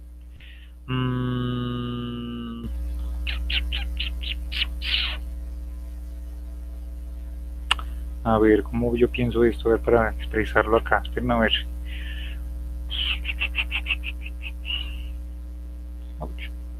Nicolás. ¿Qué? Dime. Ahora nosotros hemos visto un ejemplo, digamos, con un cilindro y un plano, pero esto lo podríamos extender a otro tipo de curvatura, ¿no es cierto? Y eso es lo que vas a querer hacer ahora. Correcto, eso es lo que voy a hacer justamente en este momento. Nada, genial. Sí. Vale, y entonces, vale, sí, ese es justamente lo que estaba pensando, no sé cómo introducirlo, pero sí, creo que ya. A ver, este caso aquí es en R3 y justamente no es casualidad. De hecho, es que, a ver, cuando uno empieza a aprender justamente todos estos relativos, se han dado cuenta que casi ya nosotros no utilizamos derivadas, ¿cierto? Las derivadas se utilizan ya específicamente cuando estamos hablando de espacios-tiempos planos o Minkowski o esas cosas. Pero cuando nosotros queremos hablar sobre cualquier variedad o cualquier figura geométrica, como lo dice Ricardo, ¿cierto? Entonces tendríamos que extender, y ustedes saben que extender esto implica cambiar este señor de acá. ¿Por qué?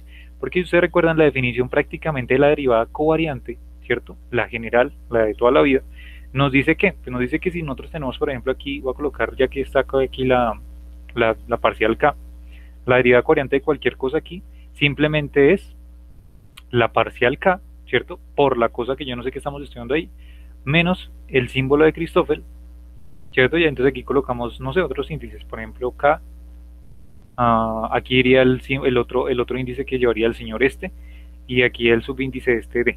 Bueno, Maricho, a ver, yo lo voy a hacer aquí directamente con ese N ya que está. Entonces, NP, y eso sería entonces parcial K NP, ¿cierto? Menos símbolo de Christoffel, y aquí entonces sería K, y aquí sería P, y aquí sería, por ejemplo, D, y aquí sería entonces N sub D. Esta es la definición que habíamos hablado de derivada covariante.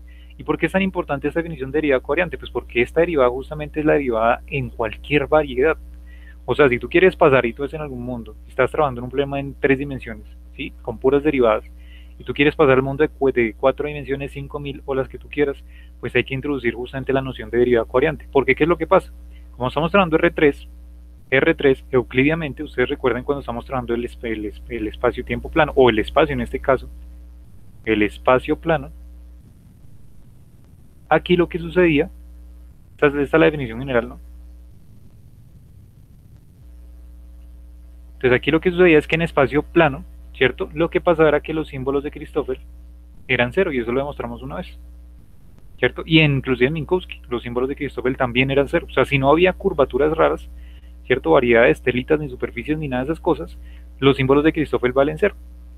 Y como valen cero los símbolos de Christoffel, pues aquí vemos justamente que en el espacio plano, pues por eso de alguna forma, pues podemos decir que esto, bueno, más bien que, bueno, sí, que esto termina siendo esto.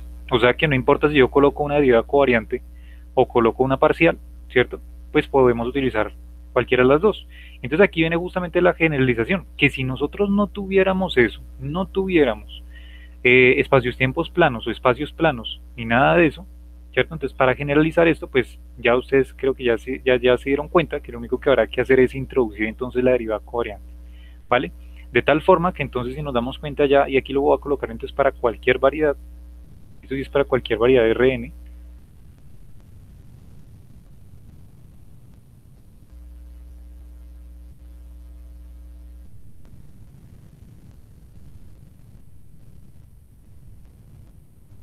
entonces lo que se va a cumplir es que este proyector va a tener la forma entonces, aquí ahora sí lo coloco K sub mu, ¿no? Y esto entonces lo colocaría yo H sub mu, ahora sí respetándolo los supraíndices y los subíndices, entonces recuerden que aquí estos subíndices quedan aquí abajito también con los H, entonces aquí vuelvo a colocar nu de esos dos, y aquí arribita colocaría los otros supraíndices, digamos H, alfa, beta, ¿vale? Y entonces aquí colocaría yo, ahora en vez de la derivada parcial, voy a colocar la derivada covariante, ¿vale? Y entonces aquí se dan cuenta donde aparecía una K, aquí está la K, hasta acá, esta alfa del primer índice pertenece a la derivada covariante, ¿listo? Y aquí entonces la n pues nos va a quedar igual, el vector normal sigue existiendo, pero obviamente ahora va a ser un cuadrivector, si estamos hablando en 4 dimensiones, ¿sí? O un n vector, pues si estamos hablando de n componentes del vector. Y esta ahora sí sería entonces para cualquier variedad R a la n, esa sería entonces nuestra definición del proyector. ¿Qué dice? ¿Vale? Entonces esta de aquí sería nuestra definición para el proyector. Y claro, pues entonces nos damos cuenta aquí, vuelvo y repito, que si aquí, desde esta definición, digamos que nada de esto lo sabemos, no vimos nunca esto, entonces nos damos cuenta de esta definición que si tenemos la derivada covariante del señor y si por alguna razón estamos hablando justamente R3 o R2, ¿cierto? O espacio-tiempo plano, entonces lo que nos damos cuenta es que los símbolos de Christoffel se vuelven cero y pues volvemos a obtener esto que está acá arriba, ¿no? Entonces por eso es que esa ya sería la generalización, ¿listo? Entonces ahí la tenemos, muy bonita, muy bella. Y esto, les comento, es justamente esto que acabamos de colocar. Ahí. A ver, esto que está acá es justamente lo que se llama el tensor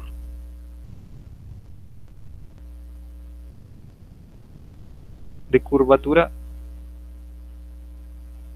extrínseca. Ahí está. Uy, chamos. ¿Vale? Ahí está. Ahí está, perfecto.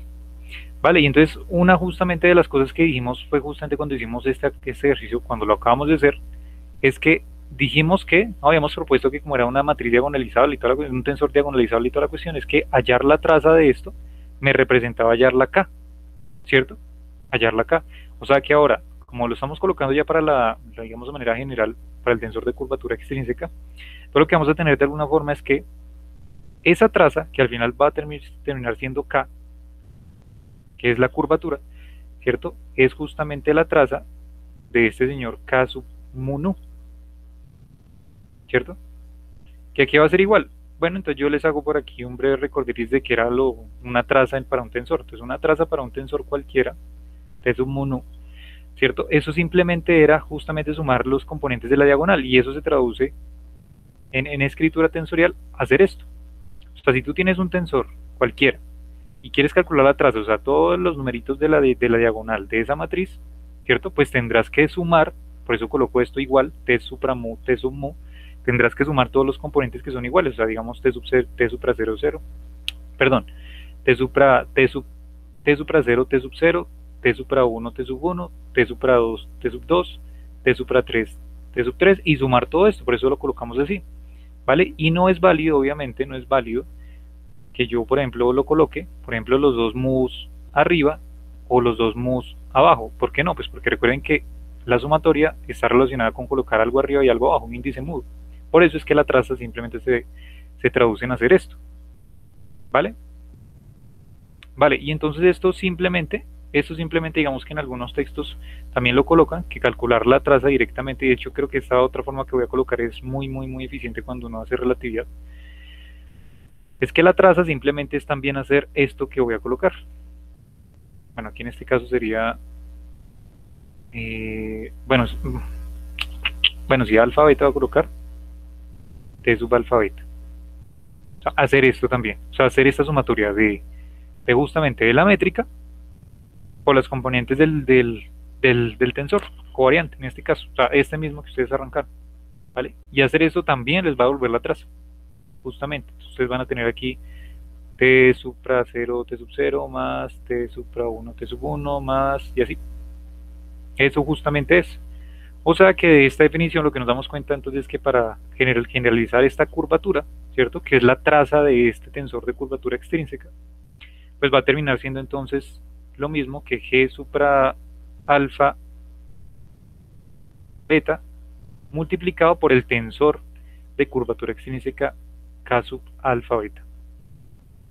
¿Listo? Déjenme que lo colocaré esto si quieren aquí abajito como una nota.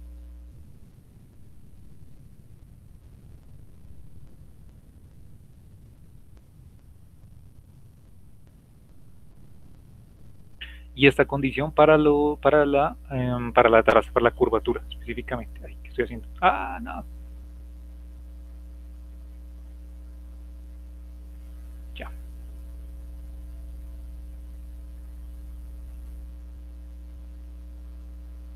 Coloco esto.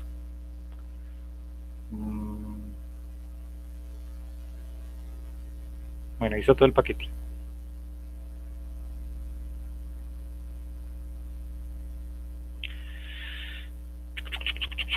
Listos.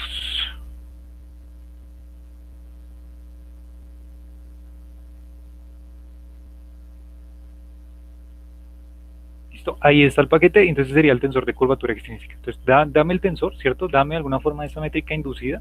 O sea, por eso es mágicamente que aparece eso ahí, ¿no? O sea, justamente este tensor de curvatura extrínseca está relacionado, recuerden que esas H's salían del hecho de relacionar una métrica dentro de otra, ¿no? Por eso es que estamos ahí relacionando esas dos variedades. Y entonces al final hacer justamente la sumatoria de la traza de esto, pues nos devuelve lo que sería la curvatura, ¿no? Total, que es justamente lo que hicimos aquí en este ejercicio. ¿Vale? Entonces sería la extensión más amplia. Bueno, no sé, changos, no sé si alcance, ¿será que le doy o no le doy?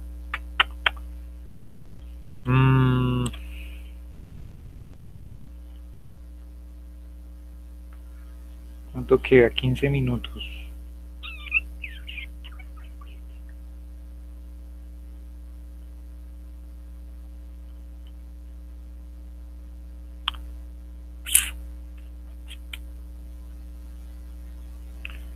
Bueno, esperen a ver, hago cuentas aquí rápido, miro esto.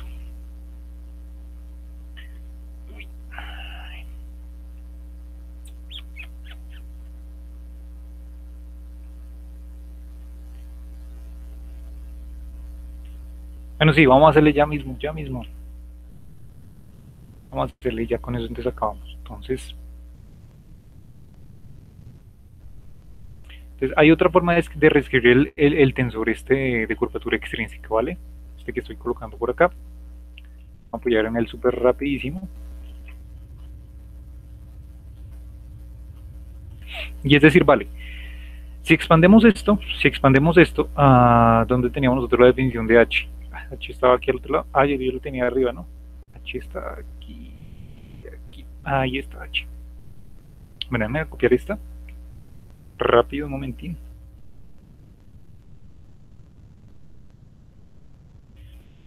Pero bueno, esta era para la parte de Euclida, aquí ya estamos hablando en cualquier variedad.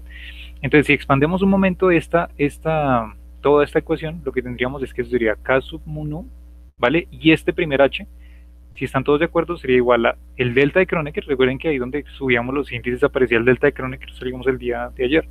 No sé si aparecía por acá, pero en un momentín rápido. Ah, sí, mírenlo, justo ahí. Vean, ese es el que voy a utilizar. H supra alfa sub beta, igual delta de Kronecker, y n sub alfa, n sub beta, con el signo menos. Entonces aquí voy a colocar lo mismo para este primer término. Entonces aquí sería alfa, y aquí sería sub mu, menos n sub mu, y aquí sería entonces n sub supra alfa. ¿Cierto? Para el primer término. Luego para el segundo término lo mismo, pero entonces aquí sería supra beta, aquí sería sub nu, menos n sub nu, n supra beta. ¿Vale? Ya para el otro h. Y eso sería entonces derivada covariante de sub alfa de n sub beta. ¿Listo? Ahora, ¿qué voy a hacer? Ahora lo que voy a hacer es multiplicar, hacer distributiva en estos dos paréntesis. ¿Listo? Voy a hacer distributiva, por lo tanto lo que nos va a aparecer aquí sería la cuestión, aquí sería entonces el tensor de curvatura. Sería el delta de Kronecker alfa mu, delta de Kronecker nu beta, ¿cierto?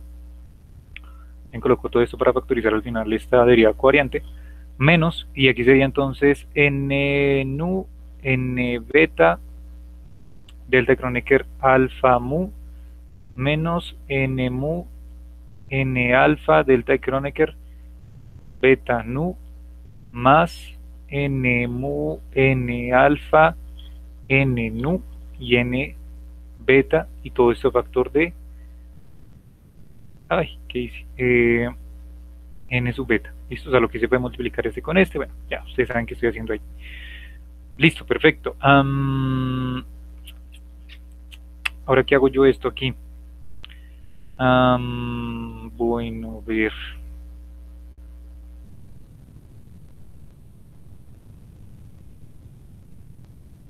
Listo, entonces, para este primer señor, entonces lo que va a hacer es introducir este señor aquí dentro, o sea, dentro de cada término, ¿listo? Entonces aquí, ¿qué tendríamos? Tendríamos, no quiero volver a copiar. Bueno, voy a hacer un momentico aquí el análisis para que ustedes vean de este y ya lo hacemos con el resto, ¿vale? Que ya es más fácil. Entonces, un momentico aquí con el primer término, entonces vemos que sería alfa, delta de Kronecker alfa, delta de Kronecker beta nu, y aquí sería entonces la derivada covariante alfa n beta, ¿vale? Sería multiplicar este por el primer término. Pero entonces nos damos cuenta aquí que tenemos un delta de Kronecker, ¿no? Y sabemos que ambos índices deben ser iguales para que esto sea 1, sea diferente de 0, ¿cierto? Por tanto, vean que aquí tenemos índice mudo, ¿cierto? Por tanto, para que este delta de Kronecker nos dé diferente de 0, o sea, nos dé 1, ¿cierto? Pues aquí este alfa tendrá que valer mu, ¿vale? O sea, que si están de acuerdo, bueno, no lo puedo colocar acá abajo, esta derivada covariante debería ser con respecto de mu, ¿cierto? Y pasa exactamente lo mismo con el beta. Si se dan cuenta aquí, esto para que sea 1, entonces debe ser nu, o sea, nu pasa a ser parte de n, o sea, que eso debería ser n nu. ¿Listo? Vale, y ya hacemos con el resto, entonces si nos hacemos por acá con el resto, entonces tendríamos que eso sería n nu, n beta, y aquí tendríamos delta de Kronecker, alfa mu, y aquí tendríamos entonces derivada covariante alfa n beta. Y aquí ocurre exactamente lo mismo, vean que aparece alfa alfa, ¿cierto? Por tanto aquí esta señora debería valer mu otra vez, ¿cierto? O sea, esta señora debe valer mu, y mu va a ser parte de la derivada covariante. Por tanto aquí tendríamos menos, coloco el mismo color, menos, y sería n nu, n beta, ¿listo? Y esta derivada covariante sería entonces ahora con respecto de mu, y aquí n beta, ¿vale? Si están de acuerdo, n beta, y así hacemos con el resto. Entonces aquí va a aparecer lo mismo, pero entonces ahora con beta, ¿cierto? O sea, aquí va a aparecer entonces n mu, n alfa, y aquí aparecerá entonces derivada covariante sub alfa, y esto n sub nu. ¿Listo? Esperen que alguien intentando entrar. Denis. Pero ya vamos a acabar. Bueno, n sub nu. Listo, más, y aquí sería entonces n mu, n nu, n supra alfa, n supra beta, y aquí sería entonces lo mismo, ¿no? Esto sí no cambia al final. Listo, perfecto. Y coloco menos puntos suspensivos. Listo, simplemente lo que estoy haciendo es ahí expandirlo. Uy, esperen que me duele la espalda. Bueno, listo.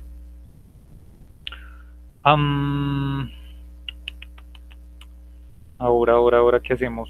Esperen, a ver, rectifico. Esperen, que es que tengo que dar ahorita justamente una clase, pero entonces voy a irme entrando mientras tanto, mientras termino con ustedes. Voy a irme entrando aquí por el celular. A ver.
Listo, ya.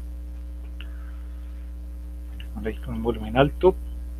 Listo, vale, entonces digamos, listo, vale. Entonces vamos hasta ahí bien. Y entonces ahora vamos a hacer un stop rápido. Entonces un stop.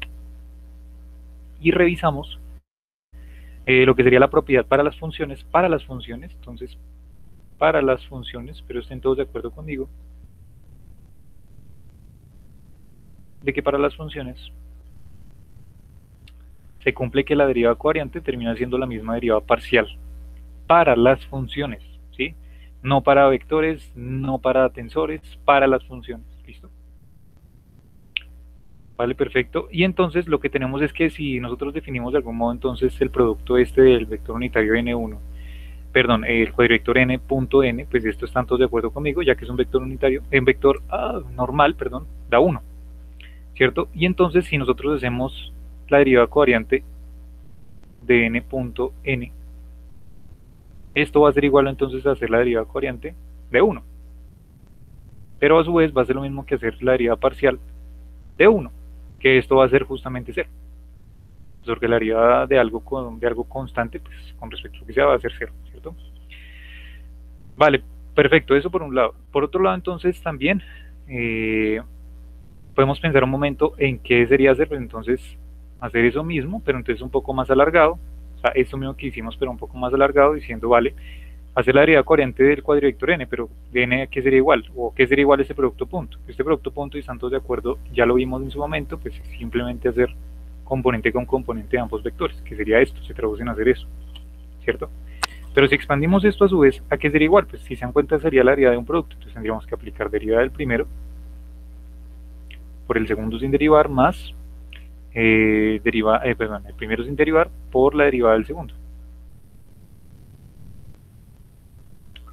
Vale, espero estén todos ahí conmigo.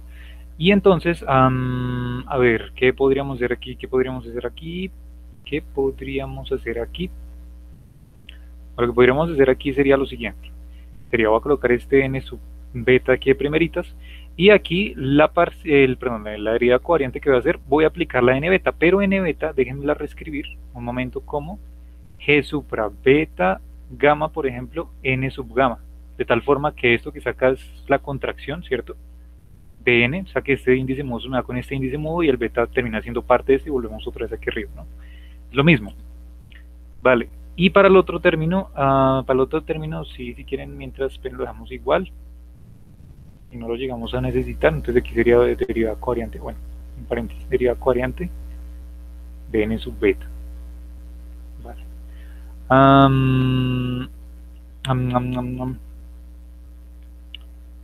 ver, bajo un tris.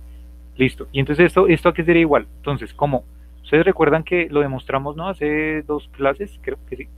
Demostramos que la derivada covariante aplicada justamente al tensor métrico, esto nos daba 0, ¿cierto? O sea que a ojos de la derivada covariante, el tensor métrico es una constante. Por tanto, la podemos sacar, ¿cierto? La podemos sacar. Tendríamos que sería n beta, g supra beta gamma, y eso sería entonces derivada covariante sub alfa, n sub gamma, ¿listo? Más n beta, alfa, n beta, ¿listo? Vale, pero entonces aquí nos damos cuenta que aquí al haber sacado este señor, ¿cierto? Este señor que estaba solito ahora va a tener compañía y se van a contraer juntos. ¿Por qué? Pues porque aquí esta beta es índice modo con este supra, ¿cierto? Y entonces ahora el gamma va a ser parte del n, ¿cierto? Por tanto, lo que vamos a tener entonces es que aquí este n ahora va a tener supraíndice gamma, y aquí entonces nos quedaría como sub alfa n gamma más n beta parcial esto, n beta, ¿listo? Recuerden que aquí donde venimos sería esto, ¿no? Vale, perfecto. Y lo que quiero que se fijen un momento es que aquí como tenemos índices mudos nuevamente, gamma, gamma y beta, beta, puedo renombrar cualquiera de los dos del mismo modo, ¿sí o no?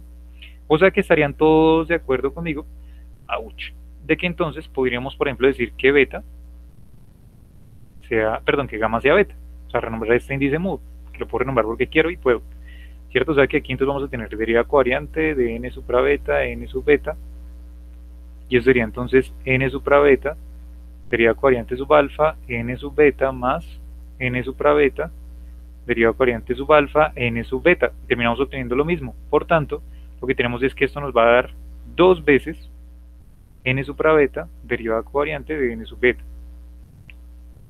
¿Vale? Perfecto. Y como habíamos dicho que al principio y lo demostramos que esto va igual a 0, ¿cierto? O sea, esto al fin y al cabo va a ser 0.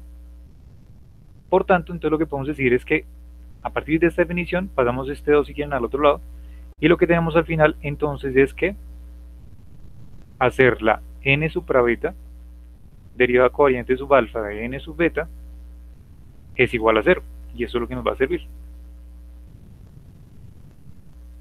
Y ustedes preguntan, ¿en qué nos va a servir, Nicolás? No entendí nada. Bueno, pues va a servir porque justamente, a ver, ¿dónde estás? Porque quiero que se fijen en estos términos que obtuvimos al final, o sea, aquí para nuestro tensor métrico, nuestro tensor, perdón, de curvatura. Entonces, a ver, ¿dónde lo coloco yo esto para que se note? Aquí lo subo un momentito.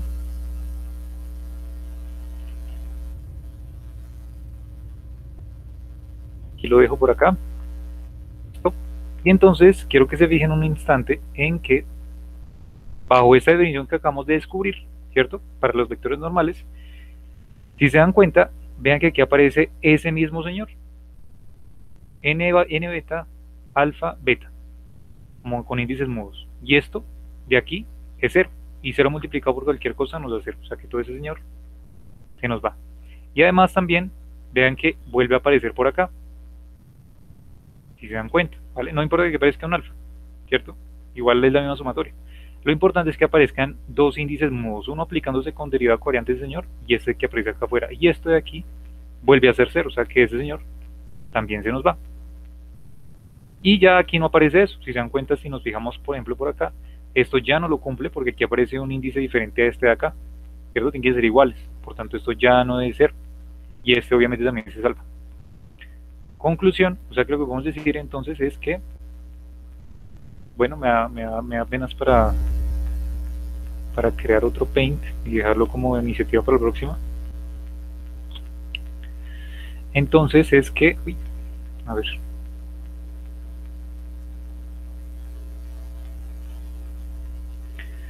es entonces que nuestro tensor de curvatura extrínseca va a ser igual, o lo podemos definir finalmente como lo que sobró. Entonces, esto que está aquí menos esto que está aquí. Eso es lo que voy a colocar. ¿Listo? Entonces sería derivada covariante mu n nu menos n mu n supra alfa derivada covariante sub alfa n nu. ¿Listo? Y esto que está aquí fue justamente lo que sobró y sería entonces la otra definición un poco más compacta y dependiente directamente de los vectores normales, ¿listo? De lo que sería entonces nuestro tensor de curvatura extrínseca.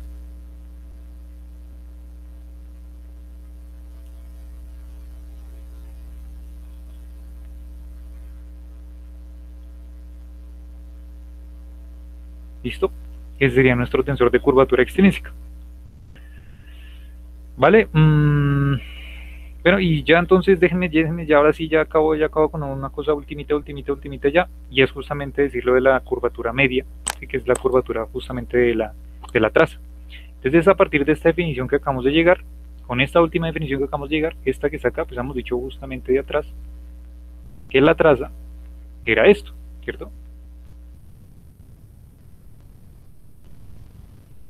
Entonces vamos aquí un momentico, cogemos otra de la definición y entonces vamos a aplicar con la reescripción que acabamos de encontrar y entonces decir, vale, a ver, la cosa esta que dijimos que era la curvatura rara, ¿no? Curvatura K, ya sin índice ni nada, era simplemente G supra alfa beta K sub alfa beta. Pero como ya tenemos una definición para ese señor, ¿cierto? Que aquí si quieren déjenme la llamar, entonces ya que estamos hablando aquí en muy nu, Chango ya está entrando gente por acá. Entonces aquí sería G supra mu nu y K sub mu nu, ¿vale? Ya que aquí tengo el mu nu. Por tanto, entonces aquí lo que tendría sería G supra mu nu, ¿listo? Y aquí colocaría todo esto, que sería entonces, sería covariante mu, n nu menos n mu, n supra alfa, sería covariante alfa, n nu, ¿cierto? Que sería esto.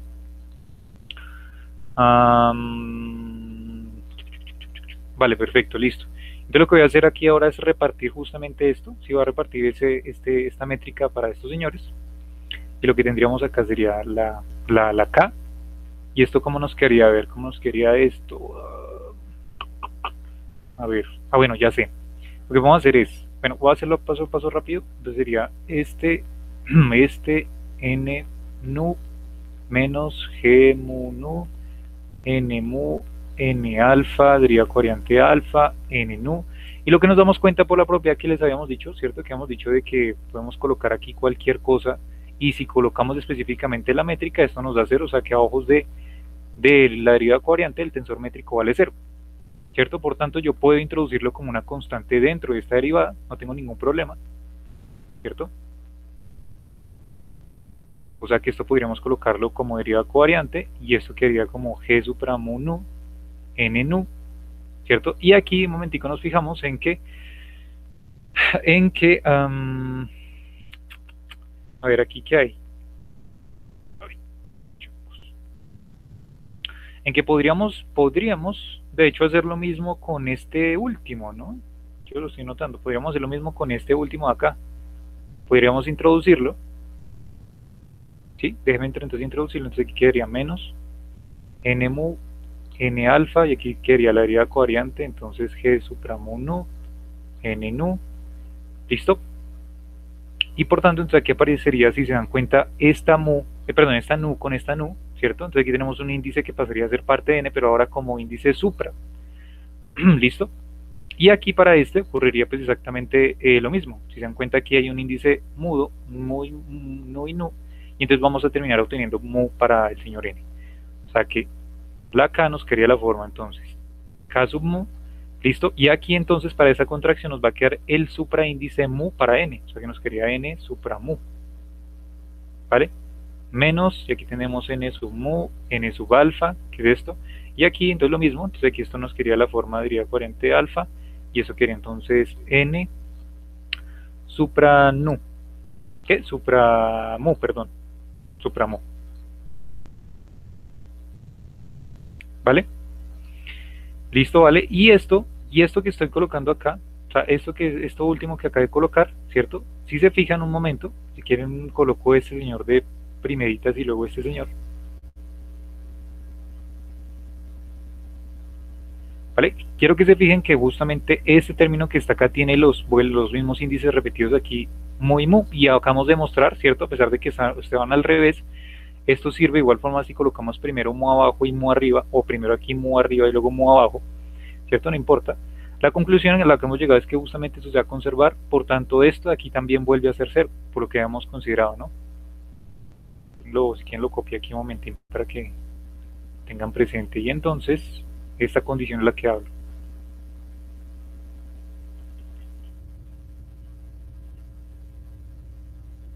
¿Cierto?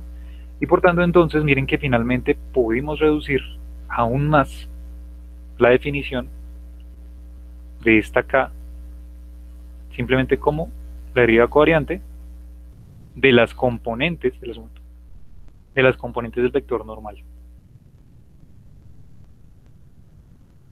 Y esto de aquí es lo que se suele llamar la curvatura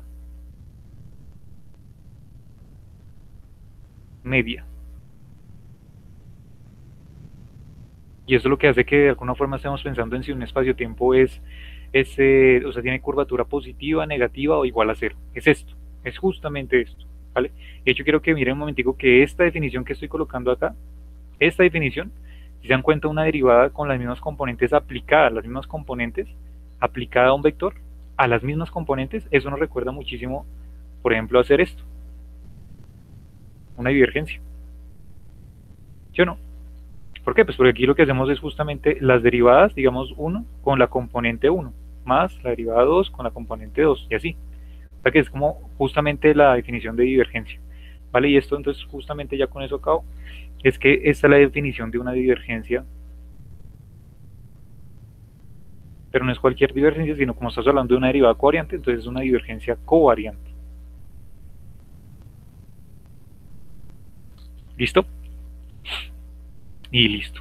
Ahora sí, ahora sí, ahora sí, ya acabamos. Entonces, otra forma de tensor extrínseco, ¿vale? Y la curvatura media reescrita de otra manera un poco más elegante. Listo, ahora sí, puedes ir en paz.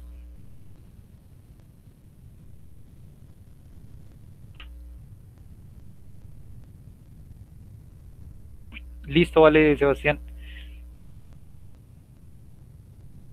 Listo, vale, nos vemos mañana, Ricardo, que estés bien. Chao, Sebastián, que estés bien. Chao, Denis, que estés bien.